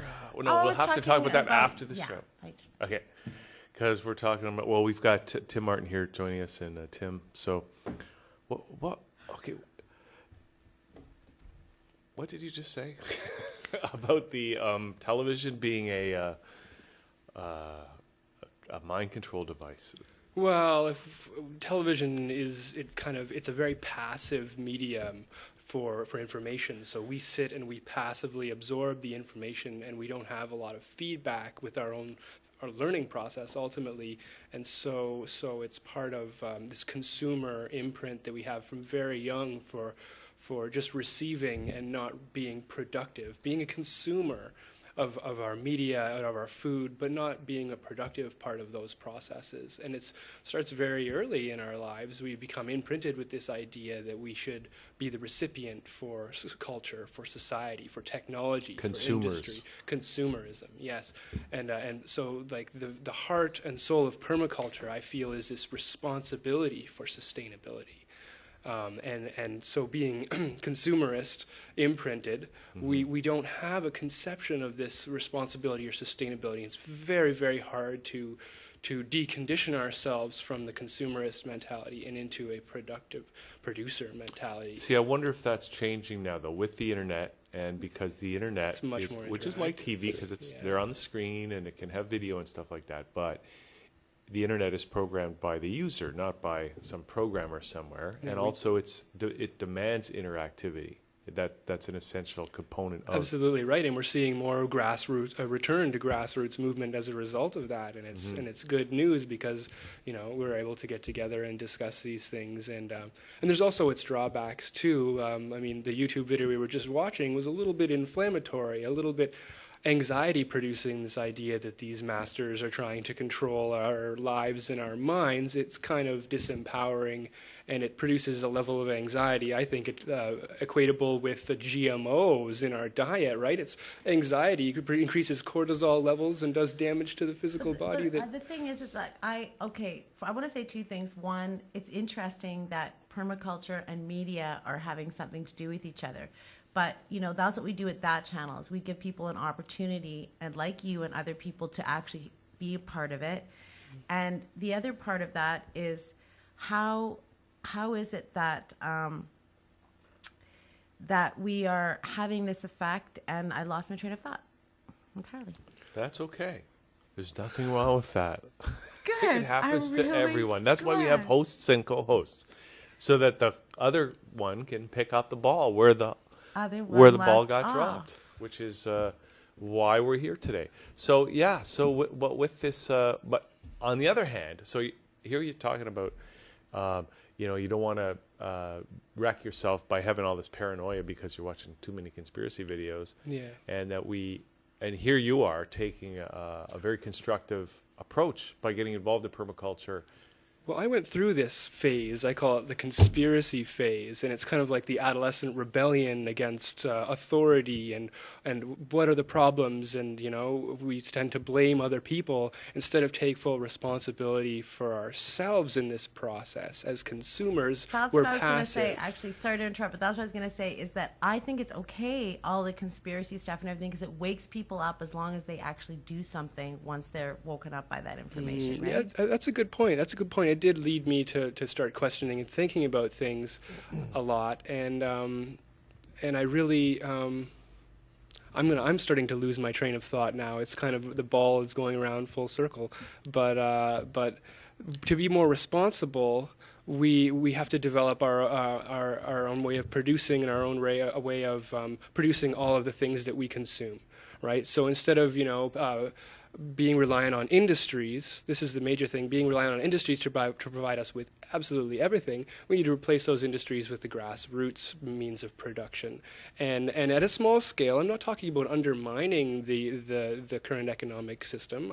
I'm just saying we can do it for ourselves, independent on the side, and still interact with the mainstream economic system for necessities that we like the internet and technology. We can't give it up. We like it too much, but we have to sort of leave it behind a little bit and take two steps back, like the old folklore says, is one step forward, two steps back. Well, we've been running forward for the last 100 years, and we haven't really taken a step back to say, what are the repercussions for what we're doing? And I mean, David Suzuki sums it up really nicely in the movie he made recently on his life and work. He's saying that we are bacteria in a closed petri dish, and there's a certain amount of food in the petri dish on Spaceship Earth, in this analogy, that the bacteria grow and grow and grow and multiply, in a very rapid way until there's many of them, and there's very little food left. And then there is this massive dieback to a very small amount of, and that's the human condition and dilemma in this state of the game, is that we are on an Earth with finite resources, and we are trying to. There's hope. We die. Well, that's, and in that is the ultimate freedom. Yeah. Well, the interesting thing, though, is that I know that there is a certain amount of, I'll call it paranoia. It might not quite be the right word, but by people, and David Suzuki might be among them, but people who think that there are too many people on the planet, and that and that population continues to grow, using that bacteria analogy, that we might run out of food. But on the other hand, with things like permaculture, where we take our brain power and our collective brain power, made possible through things like the internet, that we can take its brain power applied to our environment that can up the yields to the point where it need not be a situation where we're running out, because we are using our brain power individually and collectively to up the production. And people like Scott, who were just on here, are doing that exactly, and God bless them. We need more of them. It's great that he's taking the initiative to do that and help people in the city, bridge that gap between consumer and producer, and it's absolutely necessary. And I grew up outside of the city in upper middle class rural paradise, where I was very much in connection with the earth at all times, and Boy Scouts and camping, and my family also owned a small greenhouse business for pretty flowers, and so I'm in an enviable position of having all the best sort of that society can provide, and then I've grown up and realized, I don't need all of these technologies. I would like to live more simply. I would like to have that connection, and going back to the permaculture principles in action, a lot of the modern secular society kind of devalues a lot of things. It's just a product. It's just a product. We don't have a connection with it. It comes to us perfect, and then when it breaks, we discard it, and it's meaningless. And so we're left with this void and this emptiness. And being part of nature, you realize you're part of something more, and you realize that connection, and you're fulfilled by, even in the act of discarding something, you're discarding it to the compost heap. And I feel great about that. When I throw the scraps of vegetables into that compost, I'm thinking it's great, isn't it? And you know what? Here's the thing. Like right now, I put it out on the curb because in Toronto, they take it and they do a big mass composting. But I prefer to be doing that myself, like making my own soil. Well, this is the thing that I like about this whole conversation, and even it ties in even to our guest who was talking about politics. We want more hands-on life. We want to have more, like, not just more involvement in our food, in our politics, or whatever it is. We also want to be able to know who it is that is doing these kinds of things and have a more personal relationship, like you're saying, connection. So we want to participate, and we want to know who's doing what in the whole system as part of your permaculture principles, right? Being from a rural area, I really see the potential in the rural areas. And what I'm seeing in the rural areas, though, is all of the youth are attracted by the glitz and the glamour and the materialism and just their own motivations as young people for parties and sex. They flock to the city and end up locked in. They want Sriracha, yeah. They want it all, and who's to blame them? They've been raised by the television, consuming and thinking that they deserve all of the best society has given them without having to. There's this sense of entitlement, right. And it's very difficult. How do we crack that? And it's austerity principles, and nobody likes that word because it means self-sacrifice. It means letting go of maybe those old technologies, or maybe those. What do you mean austerity principles? We don't want austerity principles. We want plenty. But we're being, in many cases, being forced into austerity by economic circumstances. And it's because of responsible people at the very top. I like to think of the Illuminati not as bad guys, but as people who see that there is this critical mass that's being reached, and we need to prune back our consumption, or else we're going to go over the edge. Like David Suzuki says, we're going to consume all the resources and be left with nothing for anybody. And we do have to. There is austerity principles, and there's more to this too than just like feeding everybody. It's look at that, as the first world countries, we've been taking all of the third world countries' revenue and pushing them into the third world to keep the prices of our commodities low. And now we're seeing third world countries developing more, like Brazil and China and India. So the products are getting more expensive, but there is a global balance coming into shifting into a balance where more people are getting more. It's more equitable. It's not so much everything goes to the first world. Everything goes to.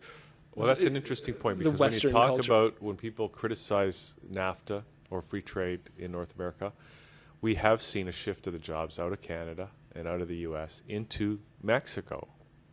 We have, so that's. But again, those people have jobs now. They can feed their families with, even if it's less money than we would be getting in this entitled culture, they're still able to provide the basic necessities for their own and work their way up a capitalistic ladder in the same way. And they're much more austere because they've been living with nothing. They've never had the middle class benefits of just getting everything without earning it. And now, and now we see, as we in Canada are facing, high levels of unemployment, youth unemployment, we're seeing people realize that they need to be self-sufficient. And I think that's where the permaculture and that's why I think right? It's kind of madness to be trying to do it in the city. There's just no space. Everybody's crowded together. I mean, it's brilliant that Scott and others are trying to develop ways to increase production within the city, but outside the city, it's a vast wealth of land for very, very cheap comparatively to the city land. And you could be living sustainably out there, but it takes austerity principles. But you need to, of course, though, just the way it is, we've seen farm sizes increase, right, in terms of the acreage, just because fewer farmers, and they need to have less profit per acre, so they need to expand their acreages. Yeah, but also there's I saw somewhere that the actual productivity per acre is higher on a smaller farm that's more human intensive rather than mechanical intensive. And it might be an optimal size of 5 or 10 acres or something like that, but I don't know what it's going to take to get us so that we can get our farm size back to those smaller numbers, get people more hands-on rather than large mechanized operations. Well, I think one of those solutions is intentional community.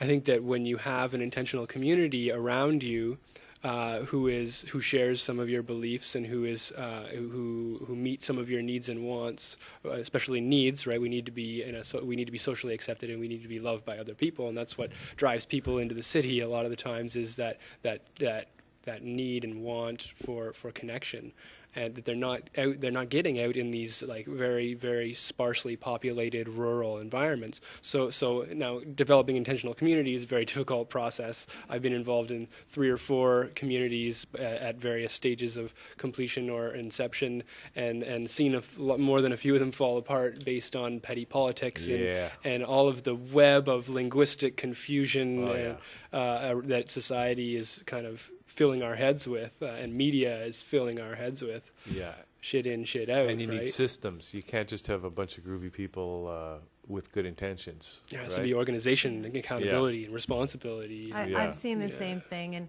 the thing is that when we come together as a community, we have really great plans, and we talk about our skills, and we forget that we're human beings, and that we have a psycho-emotional system that will come into play, and very often we don't consider people's emotions, and then people end up funneling their emotions into the organizational setting.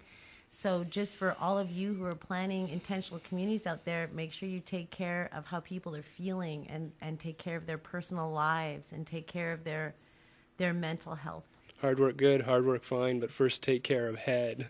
If you want to work within a community, you have to let go of your personal ego in order to work and be compassionate for others, and be non-judgmental. Be non-judgmental towards others, because the second you pass judgment, truth, or trust and respect, it can be lost very quickly, and then I'm going to say one more thing about that, about intentional communities and some of the things, and that is that I think people have the wrong idea. They get into an intentional community, and because we've been so powerless in our communities to have anything to say, they're like, oh, finally I'm going to have the power to do what I want.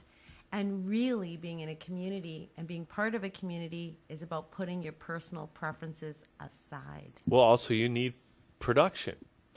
I mean, this is what people talk about, the problems of capitalism, but one of the things that money does, it gives people incentive to produce.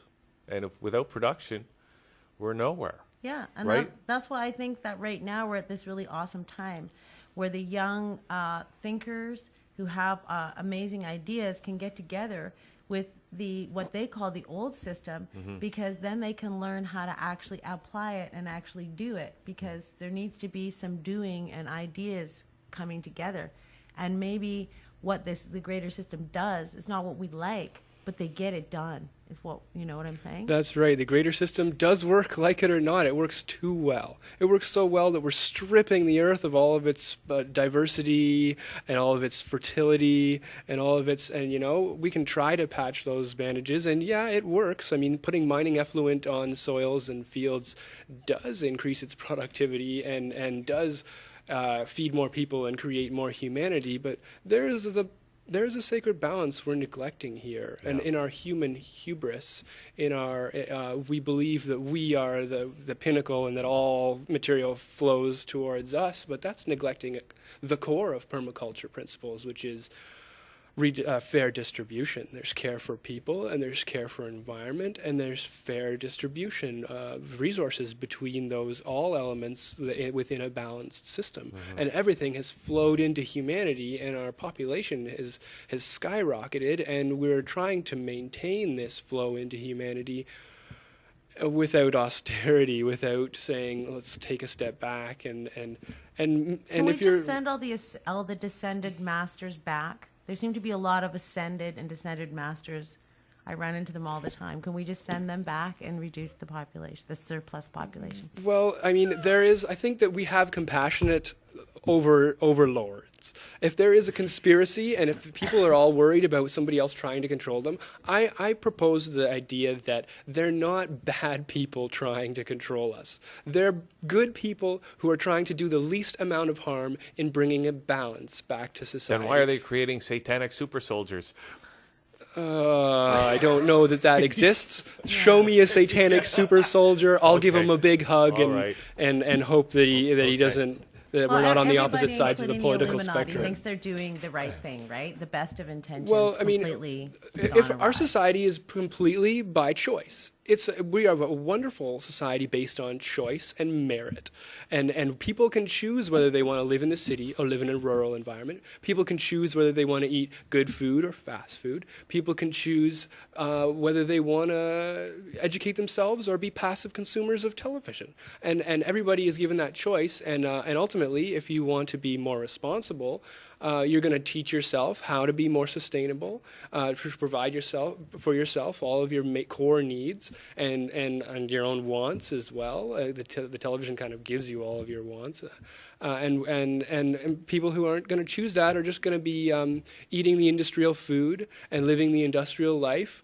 and having the industrial, what is that word? Planned obsolescence. Yeah, because sooner or later people are subject to it too. Yeah. So the choices you make directly influence your path in life. Of course, our system is based on this. So take responsibility. Don't blame the banks because you can't balance your personal budget. Your choices put you in the poorhouse. There are lots and lots of socialist programs designed to help people get out of that. If only you go out and find them and do the work yourself. It's merit. Mm-hmm. It's personal choice. And we can't keep blaming these systems. We can't keep putting ourselves in opposition to these systems. We have to think in terms of harmonious. Like the Conservatives have been reshaping Canada in ways that are enraging all of us. But it's helping to bring a balance. I'd like to hope ultimately it's bringing austerity to our civilization, and I'd like to see you just found the positive harmony. Side of Conservatives for us, didn't you? I'm trying to see we can work with harmony with everybody. With all those institutions that are there. If they work, the banks they work for us. If we work with them, if we just refuse to go in and point the finger at them for all of our ills, then they're going to not want to talk to us, and they're not going to want to. I think we have to find something to learn about whomever it is. I just had an idea because, this all started in the 60s, right, with those hippies, yeah, right? Yeah. Rejecting the culture, rejecting the mainstream culture at the time. And the older people at the time were surprised and shocked that the young people would turn their back on this society that was so good to them, mm-hmm. right? And what you're saying, Tim, kind of is coming full circle, that maybe it is time to stop being against the culture and just recognize that Yeah, because when you walk into the bankers, they're trying to help you.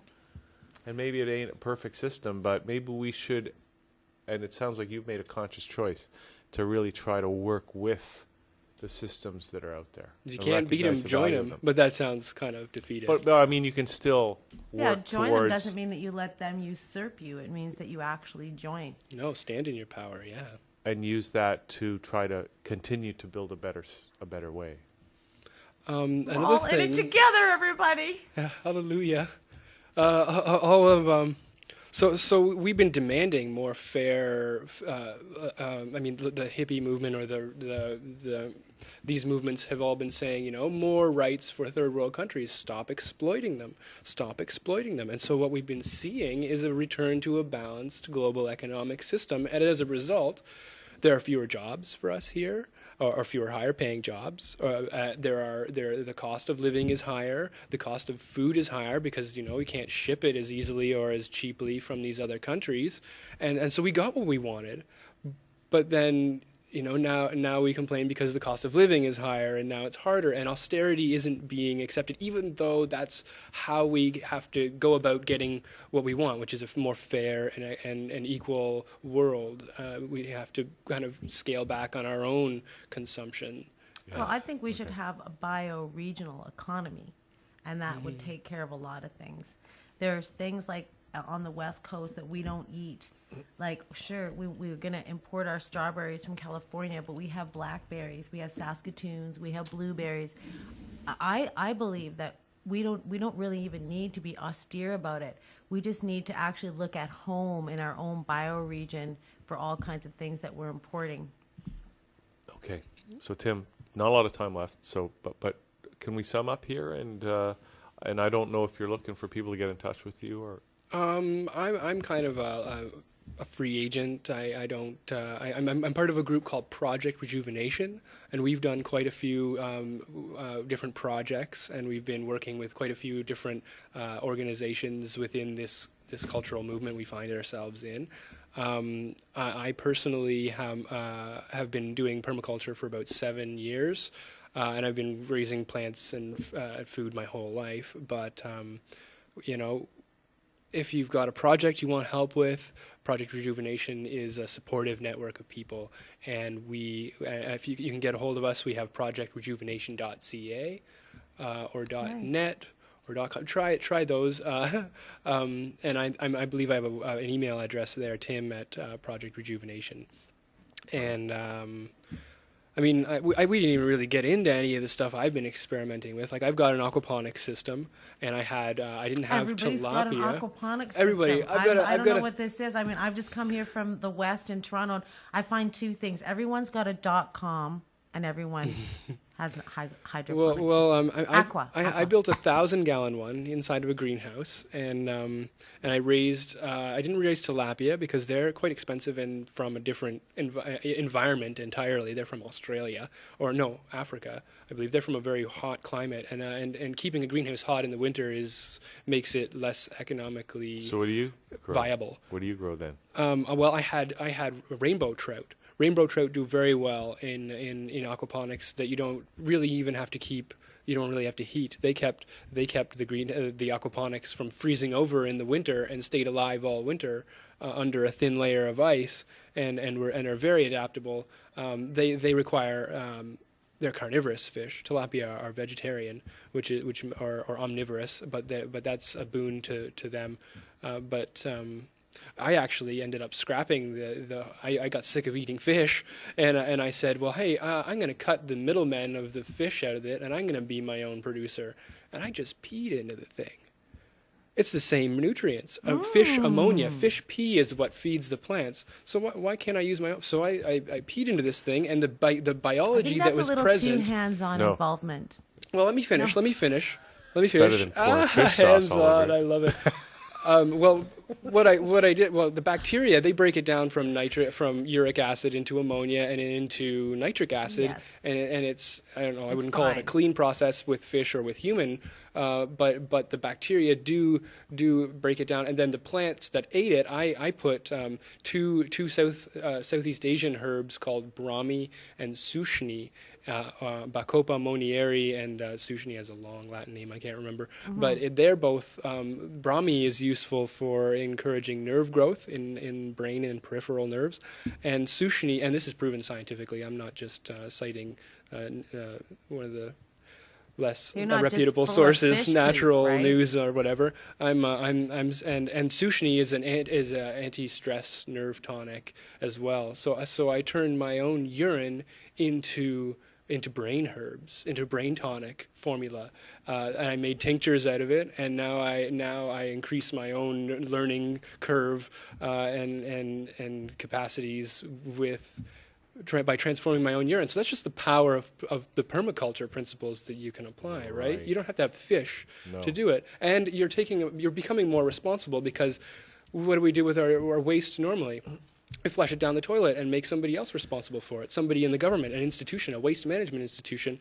That sounds delicious. And so what we're doing is we're taking responsible for our own waste, and we're creating a connection with our environment. So we're coming full circle. What we eat comes out of us. We put it back into the earth, and that is a sacred connection. And some people would I like to call it a quantum connection as well, because the very minerals that you are in your body become part of the environment, become part of your body again, and you're taking care of the sacred cycle. And so that is another key way for people to realize their power as part of the system, as part of a circular system. I'm going to find some ways to use my pee when the show's over. I'm going to think about that. Oh, we'll follow you around with a camera. Awesome. Put it on your skin, drink it, do whatever you can, right? I've actually heard of that. I haven't done that. I haven't done that either. Tim, just along the same, another example of what you're talking about there, because I heard about this, is that you put chickens, or you keep chickens in your greenhouse, because they're breathing out carbon dioxide, oh, I see, right. and that's what the plants breathe in, yeah. and vice versa. And and apparently that makes it's a lot more. You get way better growth by having that high carbon dioxide environment, by having chickens or some other animal in with the plants. And I wanted to pass something on too. I hear people talking about heating their greenhouses. My grandfather came from India, and there's a few different things that he used to do. One is he kept a hothouse in Alberta and grew all year round. And what he did was he just dug trenches right underneath his greenhouse, and he filled that with hot manure. And then the heat would come right up there. It was like a jungle in there. Hot poop. So you might want to get some jungle chickens. Some chickens. Where do you get that hot Africa. poop? In January in Alberta. Yeah, again, from you yourself. have to follow the person around. Well, hot manure with a just camera. Giving Scott another plug. I love the idea of chicken coop rooftop chicken coop. Oh, that's brilliant. I mean, I'm so happy that somebody is doing this, and I want to be a part of that because it's so useful. I need to work so media into it. It needs to be that So channel random good. poop camera. We can put cameras on the chickens' heads. Chicken cams. Chicken cams. Other techniques, like we can do rooftop gardens without people knowing, right? Guerrilla rooftop gardens. I think we should do All some you have to do is anarchist find the chicken coop right rooftop plants and gardens. just throw the seed out on the roof, and they'll grow on rocks, on flat roof rocks, and the rose root. And there's another one that's very, very good. That's a native plant that produces little berries. High in vitamin C. It's mucilaginous. It's almost like aloe vera. That rose root plant. Roseroot is One an of my excellent favorites. adaptogenic herb that will help Are you you swearing with at me now, whatever or- you adaptogenic. Yeah. Oh, I'm sorry. I'll try to. We're on. Am I allowed to say that? If you're allowed to say fish sauce, Sriracha. Yeah. You can say that. We don't have any sponsors. Okay, Tim. What else? Anything else you want to let us know about while you're here today? No, I don't think I covered everything because there's just not enough time. What was the other thing? Well, no, I don't. I mean, I could talk at great. I've done workshops, free workshops on permaculture in the city, and I could just talk about it all day long. About things like how our modern diet has strayed from traditional herbalist European diet since the time of the witch burnings, right? And all that knowledge was lost. Well, I mean, we can just grow these things in our own gardens despite shade or despite poor soil quality. Things like yarrow and lemon balm will grow very, very like all over, and they are, you know, like immune system boosting, antioxidant superhouses, antibacterial superhouses, antidepressant. I mean, they're just educate yourself. Get out there online and just, you know, learn as much as you can and a pragmatic knowledge. Don't worry about who's trying to control your life. You are in control of your life. Try to fill your mind not with fear-mongering YouTube videos, and learn more about nature in your own backyard, and get connected with the people who are not so agitated and not politically charged in opposition to everybody.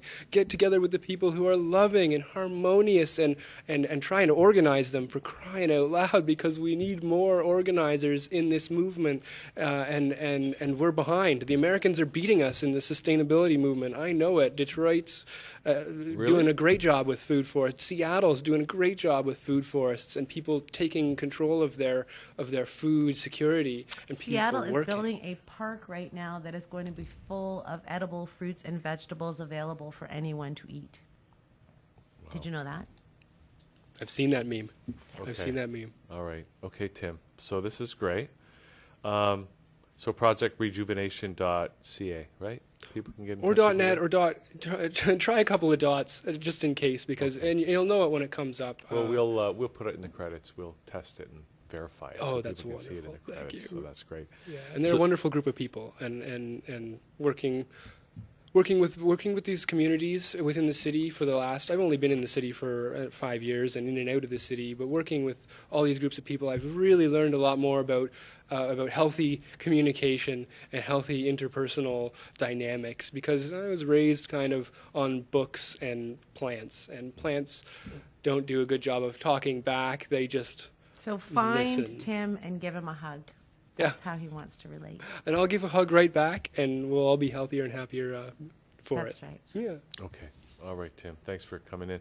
So we'd love to have you back and get into some of the things we didn't get into right now. Yeah. But we are going to, and I hear you about this conspiracy stuff, but they're going to have to learn how to grow food in those FEMA camps. That's right. Right? Before we get tossed at, do that stuff that Tim is suggesting now before you get thrown in a FEMA camp. And speaking of which, we've got of permaculture and FEMA camps. We've got Mark and Sarah coming on right after this. That's right. And he's with Permaculture GTA. That's right. But we're going to be talking about the Illuminati and how to get back at them. That's right. A solution. The Illuminati. So we're going to, in the meantime, we're going to find out about those chips that they want to chip us with. Not salt and vinegar, kids. No. And you're going to need one of these chips if you want to buy your fish sauce in the future. And if you're at all good with technology, hack the chips so that you are in control of the chip. It's going to watch them. Don't let them watch you. That's right. Okay. All right. Thanks. I stumbled upon you this last January, and I thank God I did. You wrote an article this last July 29th. I will never forget it.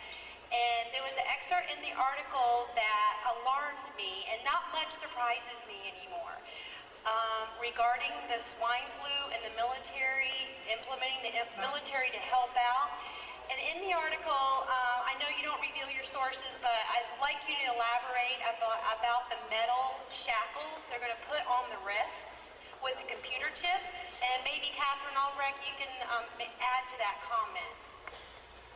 Unfortunately, I believe one among several plans to ensure that the government's edict of mandated vaccinations, and by the way, the state of Oklahoma last week passed through its House just such a law for the state of Oklahoma and its residents that everyone will be vaccinated in the state of Oklahoma. Now, having said that, There are also plans that will ensure that you do not freely travel, nor will you be able to really go anywhere without proof that you have had the vaccination at the point that the government mandates that certain levels of the population take the inoculation. When that happens, I have been told by state troopers across the country that there are plans ready to be implemented that would include roadblocks and choke points, as we call them, major interstate junctions around major cities and so forth, where the greatest number of people can be held until they are either prove their vaccination by papers, or in the case of a medical specialist in Milwaukee, Wisconsin, who told me that they had observed a semi-tractor trailer being unloaded at the hospital loading dock, pallets and pallets, scores of cases of metal bracelets that once put on would slip into a place and be either pegged in there with some kind of device to hold it in place, but the band was meant to be permanent. On top is a chip. That chip will include all kinds of information about you and the fact that you have been inoculated. Now, this is one of several plans. It has not yet seen the light of day, but it is there. It's in readiness. You choose the poison. It's either slow homicide or slow suicide. They're either going to kill you with the injection, or if you go up and say, sure, I just want to be able to go wherever I want to go, and you take it, to me, that's virtual suicide. Just slow motion suicide. So we've all talked about not getting the vaccination, that's clear, but you may not have a choice. I am told that the plans include buses that will be standing by for people at roadblocks that refuse to take the inoculation. The people will then be escorted to the buses and taken, as I was told in the state I was in at that time when I was speaking to the troopers, you're going to get a free ride to a nice warm bunk at Fort Riley. Well, it's one of several plans. We can't know until they're implemented, but I assure you that those plans are in place, and law enforcement is going to be pulled in. And one of the articles I wrote, I said the law enforcement community will enforce the New World Order. There will be many that will not, and that's good news for us. But I believe it's still a majority that will be standing in line saying, get your shot or get on the bus. That's what's coming.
All right, so you can see there they're preparing to chip us all and to send us to FEMA camps where we can grow our own food if we're prepared.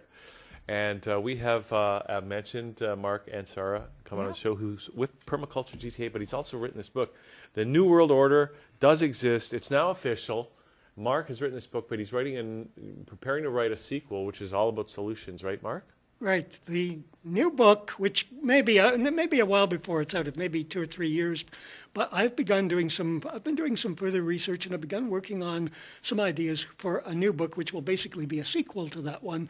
This book talked about the problem of the New World Order, who's behind it, what their plans are, their agenda, and how they're trying to achieve those goals.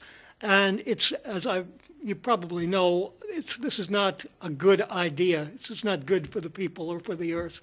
I think the second book, I'm going to propose a detailed solution to this, an alternative to the New World Order. Okay. Now, is that what we're talking about today? Are we getting into some of those things? Mostly this, but I also have some updates on this. I've been doing some further research on the activities of the Illuminati and the New World Order, and I want to include that in the new book. But incidentally, if I may say, just to give myself a little plug here, as you probably know, I'm a health consultant. Right. I teach nutrition and natural hygiene and so on. Yeah. And I am going to be working at the health show that's coming up in the first weekend in April, April 4th, 5th, and 6th. It's called Total Health. It's at the Metro Toronto Convention Center here in Toronto. I usually go to that show every time it's in town. They've been doing this goes on every year in the spring. Yeah. Maybe I'll go this year. And I'm there. I have a booth there. I've been there for quite a few years now. And I've made a few friends there. People have gotten to know me. I have a booth in which I sell. I'll have my book there for sale at the show. I also have some other literature related to health that I produce. And do you have any urine remedies? Do you use that at all? No. I'm strictly talking about basically nutrition, as I said, with natural hygiene. And the approach of natural hygiene is prevention. It's not treating symptoms or anything like that. Right. You know. Okay. So anyhow, I'm going to be at the health show in April, and I will have the book there, and people can come, we can talk. I want to prepare a little supplement to that, too, with some of the new information that I have about Well, what is some of that new information that we should Let me just know talk. about? I've been doing some further research, as I said, on the activities of the New World Order, or the Illuminati, if you like to use that term. And I've been looking at their involvement in political and economic projects of theirs over the last, during the 20th century, the last 60, 70 years. I think I found information that they were responsible, for instance, for bringing the United States into World War II with the attack of the bombing of Pearl Harbor. Right. That's one thing. Yeah. They were behind that. Yeah, because the U.S. was against intervention in the war. The U.S. did not want to be involved in the war in Europe, and it was the attack of Pearl Harbor that brought them into it. And that was engineered by the Illuminati, that attack on Pearl Harbor, because they wanted the United States to be involved, because the United States represents a major power and a lot of money, and they're making profit from the war. Right. You know, they make profit from both sides. They're bipartisan in this. Okay. Now, I had heard that before. So what else did you find out? Secondly, well, not specifically about that, but also they've been behind all of the major wars that we've had because they're making profit from it. Yeah. And it's also furthering their agenda because war kills a lot of people. It's furthering their agenda to reduce the world's population, to depopulate the earth. Okay. So at the same, while they're making huge profits from this, you know, by selling weapons, making weapons and things like this and other things, you know, to both sides, they're also seeing that a lot of people are being, you know, taken off the planet that way, killing them off. Another thing is they've also been behind a lot of things in past history like this. Of course, they've been responsible for things like, you know, they control the economy, they control the stock markets, they control the money supply of the world. And they've been responsible for things like the Great Depression of the 1930s and, you know, all the economic crises. Well, we heard they were going to crash the world economy last weekend. Yeah, and I don't know about last weekend, but I think that is their plan. Yes, that's the only way they're going to bring about this. They could do it, but I think they have some things that they still want to accomplish before that. For instance, like they've introduced the unified money, the euro in Europe. Yeah. You know, they want to do the same here in North America. I think. Amero, they want it. Right? You could call it that, I guess. They've already printed some. Have they? Yeah, there's pictures of them on the internet. Okay. Yeah. Well, you see, there's still a few things they want to do, and as you mentioned, I think they want to get everybody microchipped as well. That's what we just saw that video. So that, therefore, that gives them not only that does that mean that they can control everybody and monitor everybody, but it allows them to keep surveillance on everybody, everything everybody does. You know what's funny? I just saw a movie last night. It's an actual 2-hour movie about that future where you can't do anything unless you're chipped, and what kind of world that is. That's what they want. That's one of their goals. Yeah. Do you think that's going to happen? I hope not. I think I have a viable alternative to offer to this, and I think it may take a few years to get it into place, but I think we can do it. But we need to start working on it now. I need people to come and join with me and support my ideas. Okay, what are these ideas? Okay, may I just say one more thing? I was talking about updates to this. Here's a fact that most people probably have not heard. I read this in a local newspaper 2-3 years ago, I guess. And it was about, when the debt crisis, the economic problems in Europe were occurring several years ago. I think it was about 2009, maybe, when Greece was going bankrupt and things like this. You know what the Federal Reserve did? The Federal Reserve Bank, which is an agency of the New World Order. Right. They control the American money supply and so on. They print the money, distribute the money, and they can print unlimited amounts of money. There's no restriction on that. They can make money literally out of nothing. Right. So they could, therefore, solve all of the world's problems if they wanted to, simply by distributing money to everybody. They could eliminate poverty, you know. And anyhow, but what they did during the debt crisis in Europe then, the Federal Reserve, they donated essentially, in the form of interest-free loans and grants to the big banks and the big corporations in Europe. They donated, get this, $300 trillion to those banks and people in Europe. Now that's trillion with a T, not billion. Yeah, that's what the debt probably is now. Yeah, well, it could be, but that's a surprising figure. If they have that much money to play around with, as I said, they could eliminate poverty in America with no problem, no sweat. Well, a trillion here, a trillion there. Yeah, but $1 trillion is nothing to these people. They control the entire money supply of the world. You know, and that's the one of the what you might call an evil thing. Too much power in the hands of too few people. Right, so is decentralization a part of the solution then? In a way, yes. I haven't used that term, but I think, you're on the right track. What I want to see is an alternative world government to the New World Order. Can I be president of the whole thing? Would you mind? Anybody can run, yes. Okay, great. The idea is, look, the New World Order wants to establish a world government which is a fascist dictatorship, which would absolutely enslave everybody under it. There would be a few elite who rule over everybody and everything, own the whole planet and everybody on it, and they see us as property either. To big business, individual people don't count. Individual lives aren't important. We're either assets or liabilities to them, and right now they think most of us are liabilities. Right. I think, Now, by the way, you were talking about this with your last guest. I heard this. He said he thinks that the Illuminati are not necessarily bad people. I agree with that. This is one of the things I'm saying in my book here. Their plan is not evil. They are not evil people.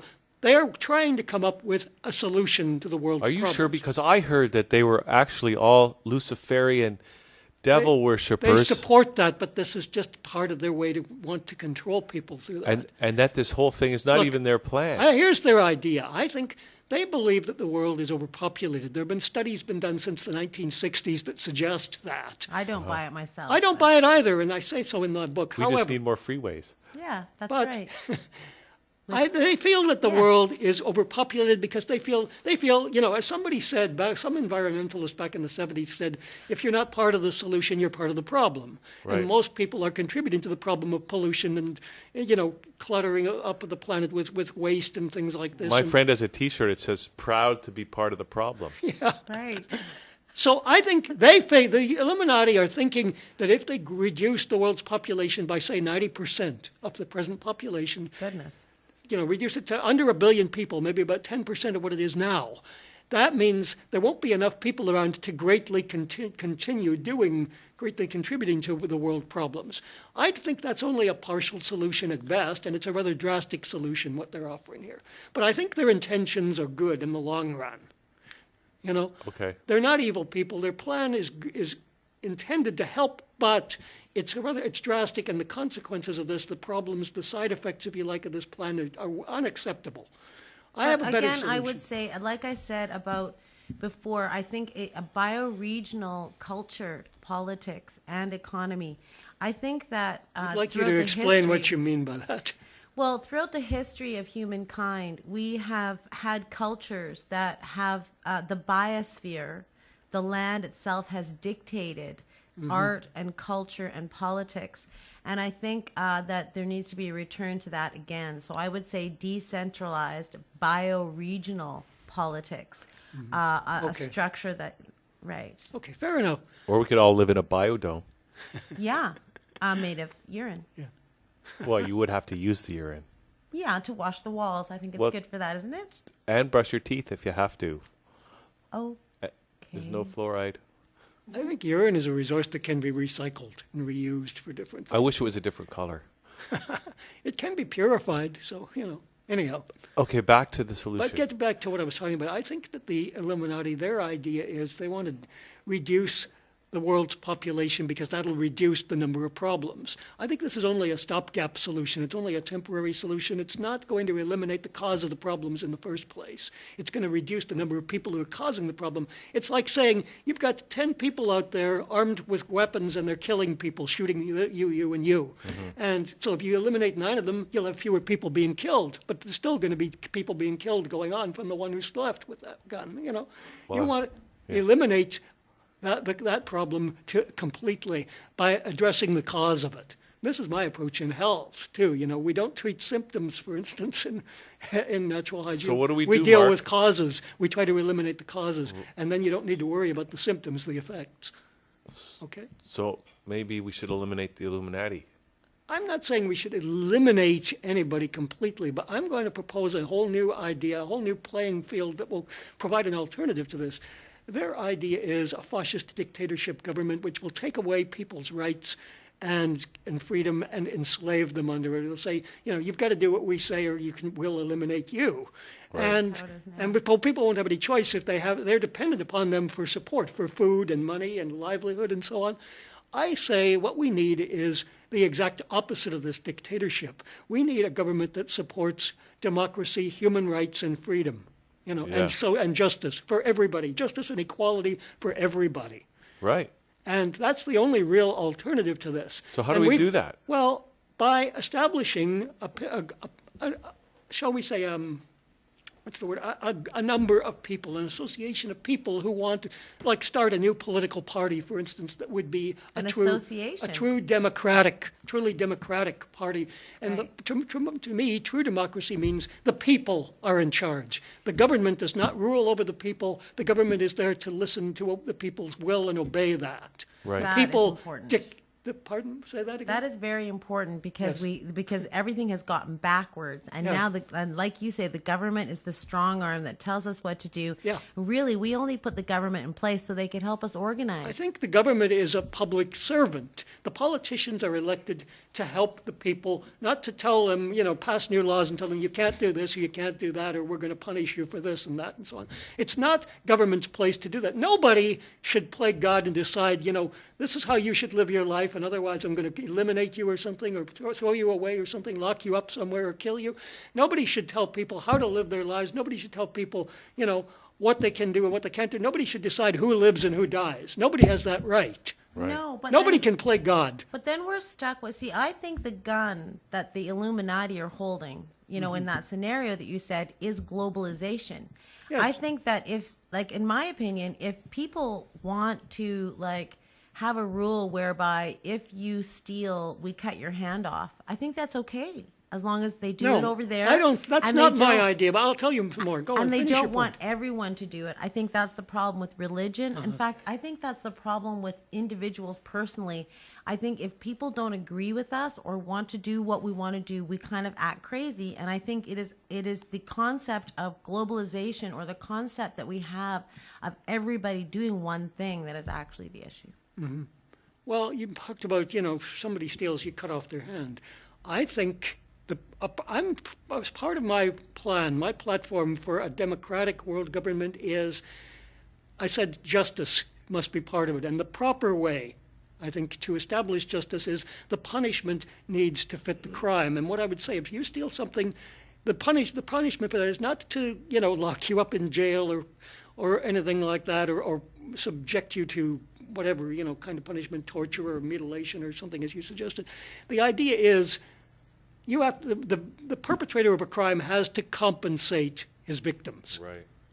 adequately. If you steal money from me the proper punishment, I think, or the proper form of justice is for you have to compensate me to the extent that you took from me. Yeah. That's the only solution to this. That eliminates a lot of waste in government and in our legal system too, by the way. But I have a There would be question for little you. need for police or jails or court or anything like that. So in you a case really like think that there should be, like, okay, you don't like the idea that we have, of course, the one world government, that is the Illuminati, but you think that that should be replaced with another government that would actually put together I a think global that the agenda? Illuminati are well on the way to achieving their goals, and if we don't do something different, they're going to achieve everything that they want within a few years. I think we need to turn those FEMA coffins into cat shelters.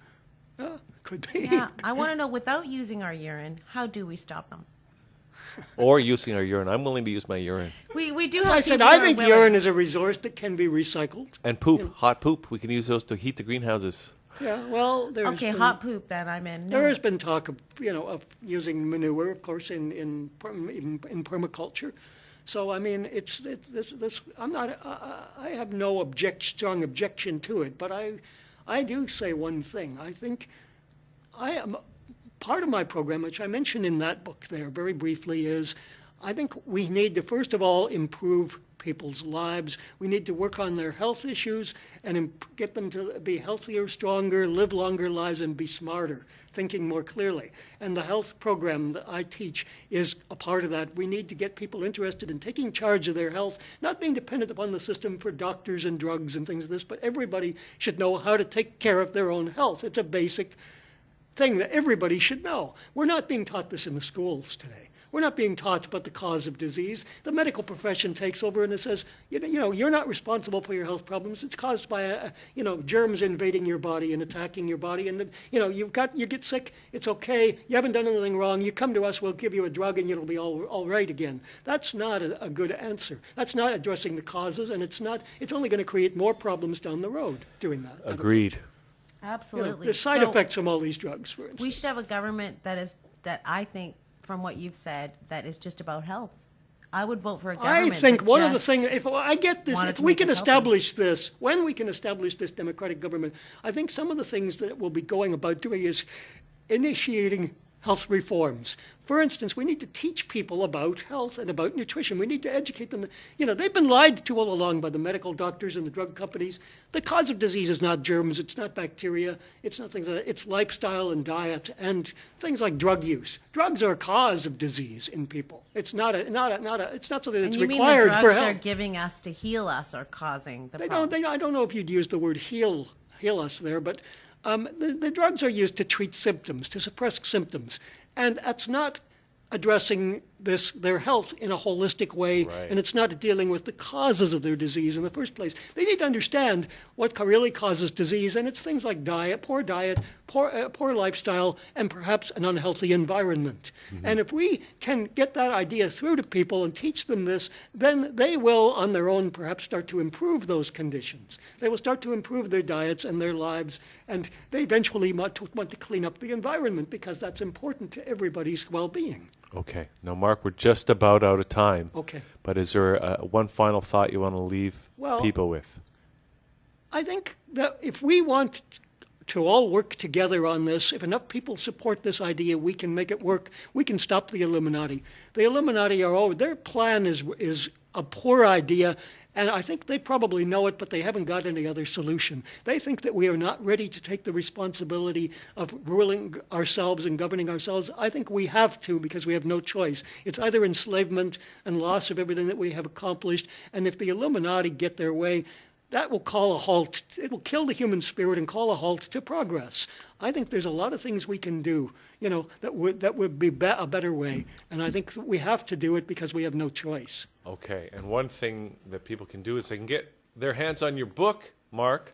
Yes. The New World Order does exist. It's now official, and then there's a sequel going to come out with solutions. Mark, where can people get a copy of this book? Well, they can contact me directly. They can they can contact me through my website. I can give you my contact information. Yeah, what's the website? The website is www.advancedwellnessstudies.com. My book is on there. It's not fully set up yet the way I would like it, so people can't just submit a payment to me on the website. But they can contact me. Okay, so they can go to advancedwellnessstudies.com and yes. contact you from there. Also, as I said, I'm going to be at the Total Health Show in Toronto in the first weekend of April. People can see me there. And you'll be selling the books there? The books will be available for sale there. Fabulous. Great. And we've got Marcus Rothkranz coming on the show that weekend, who's also going to be at the Total Health Show coming in from Las Vegas. Very cool. So it's going to be fantastic. You're going to help the Illuminati get healthy. Is that what's happening? Yes, that and a lot more. Using hot poop. Okay, well, that sounds delicious. The whole show, I think, was awesome, and all I can say is I was really happy to be your co-host today, Well, Hugh. it kind of worked well, and we got into some interesting areas, but it was fun, and we'll have to come out with something in addition to fish sauce for the next show. We will. Fish sauce and hot poop and urine, which is the theme today. Maybe a cooking show. Make sure to bring the, you know what. That's right. Okay. All right, everybody. Thanks for tuning in. We'll see you next time here on thatshow.com.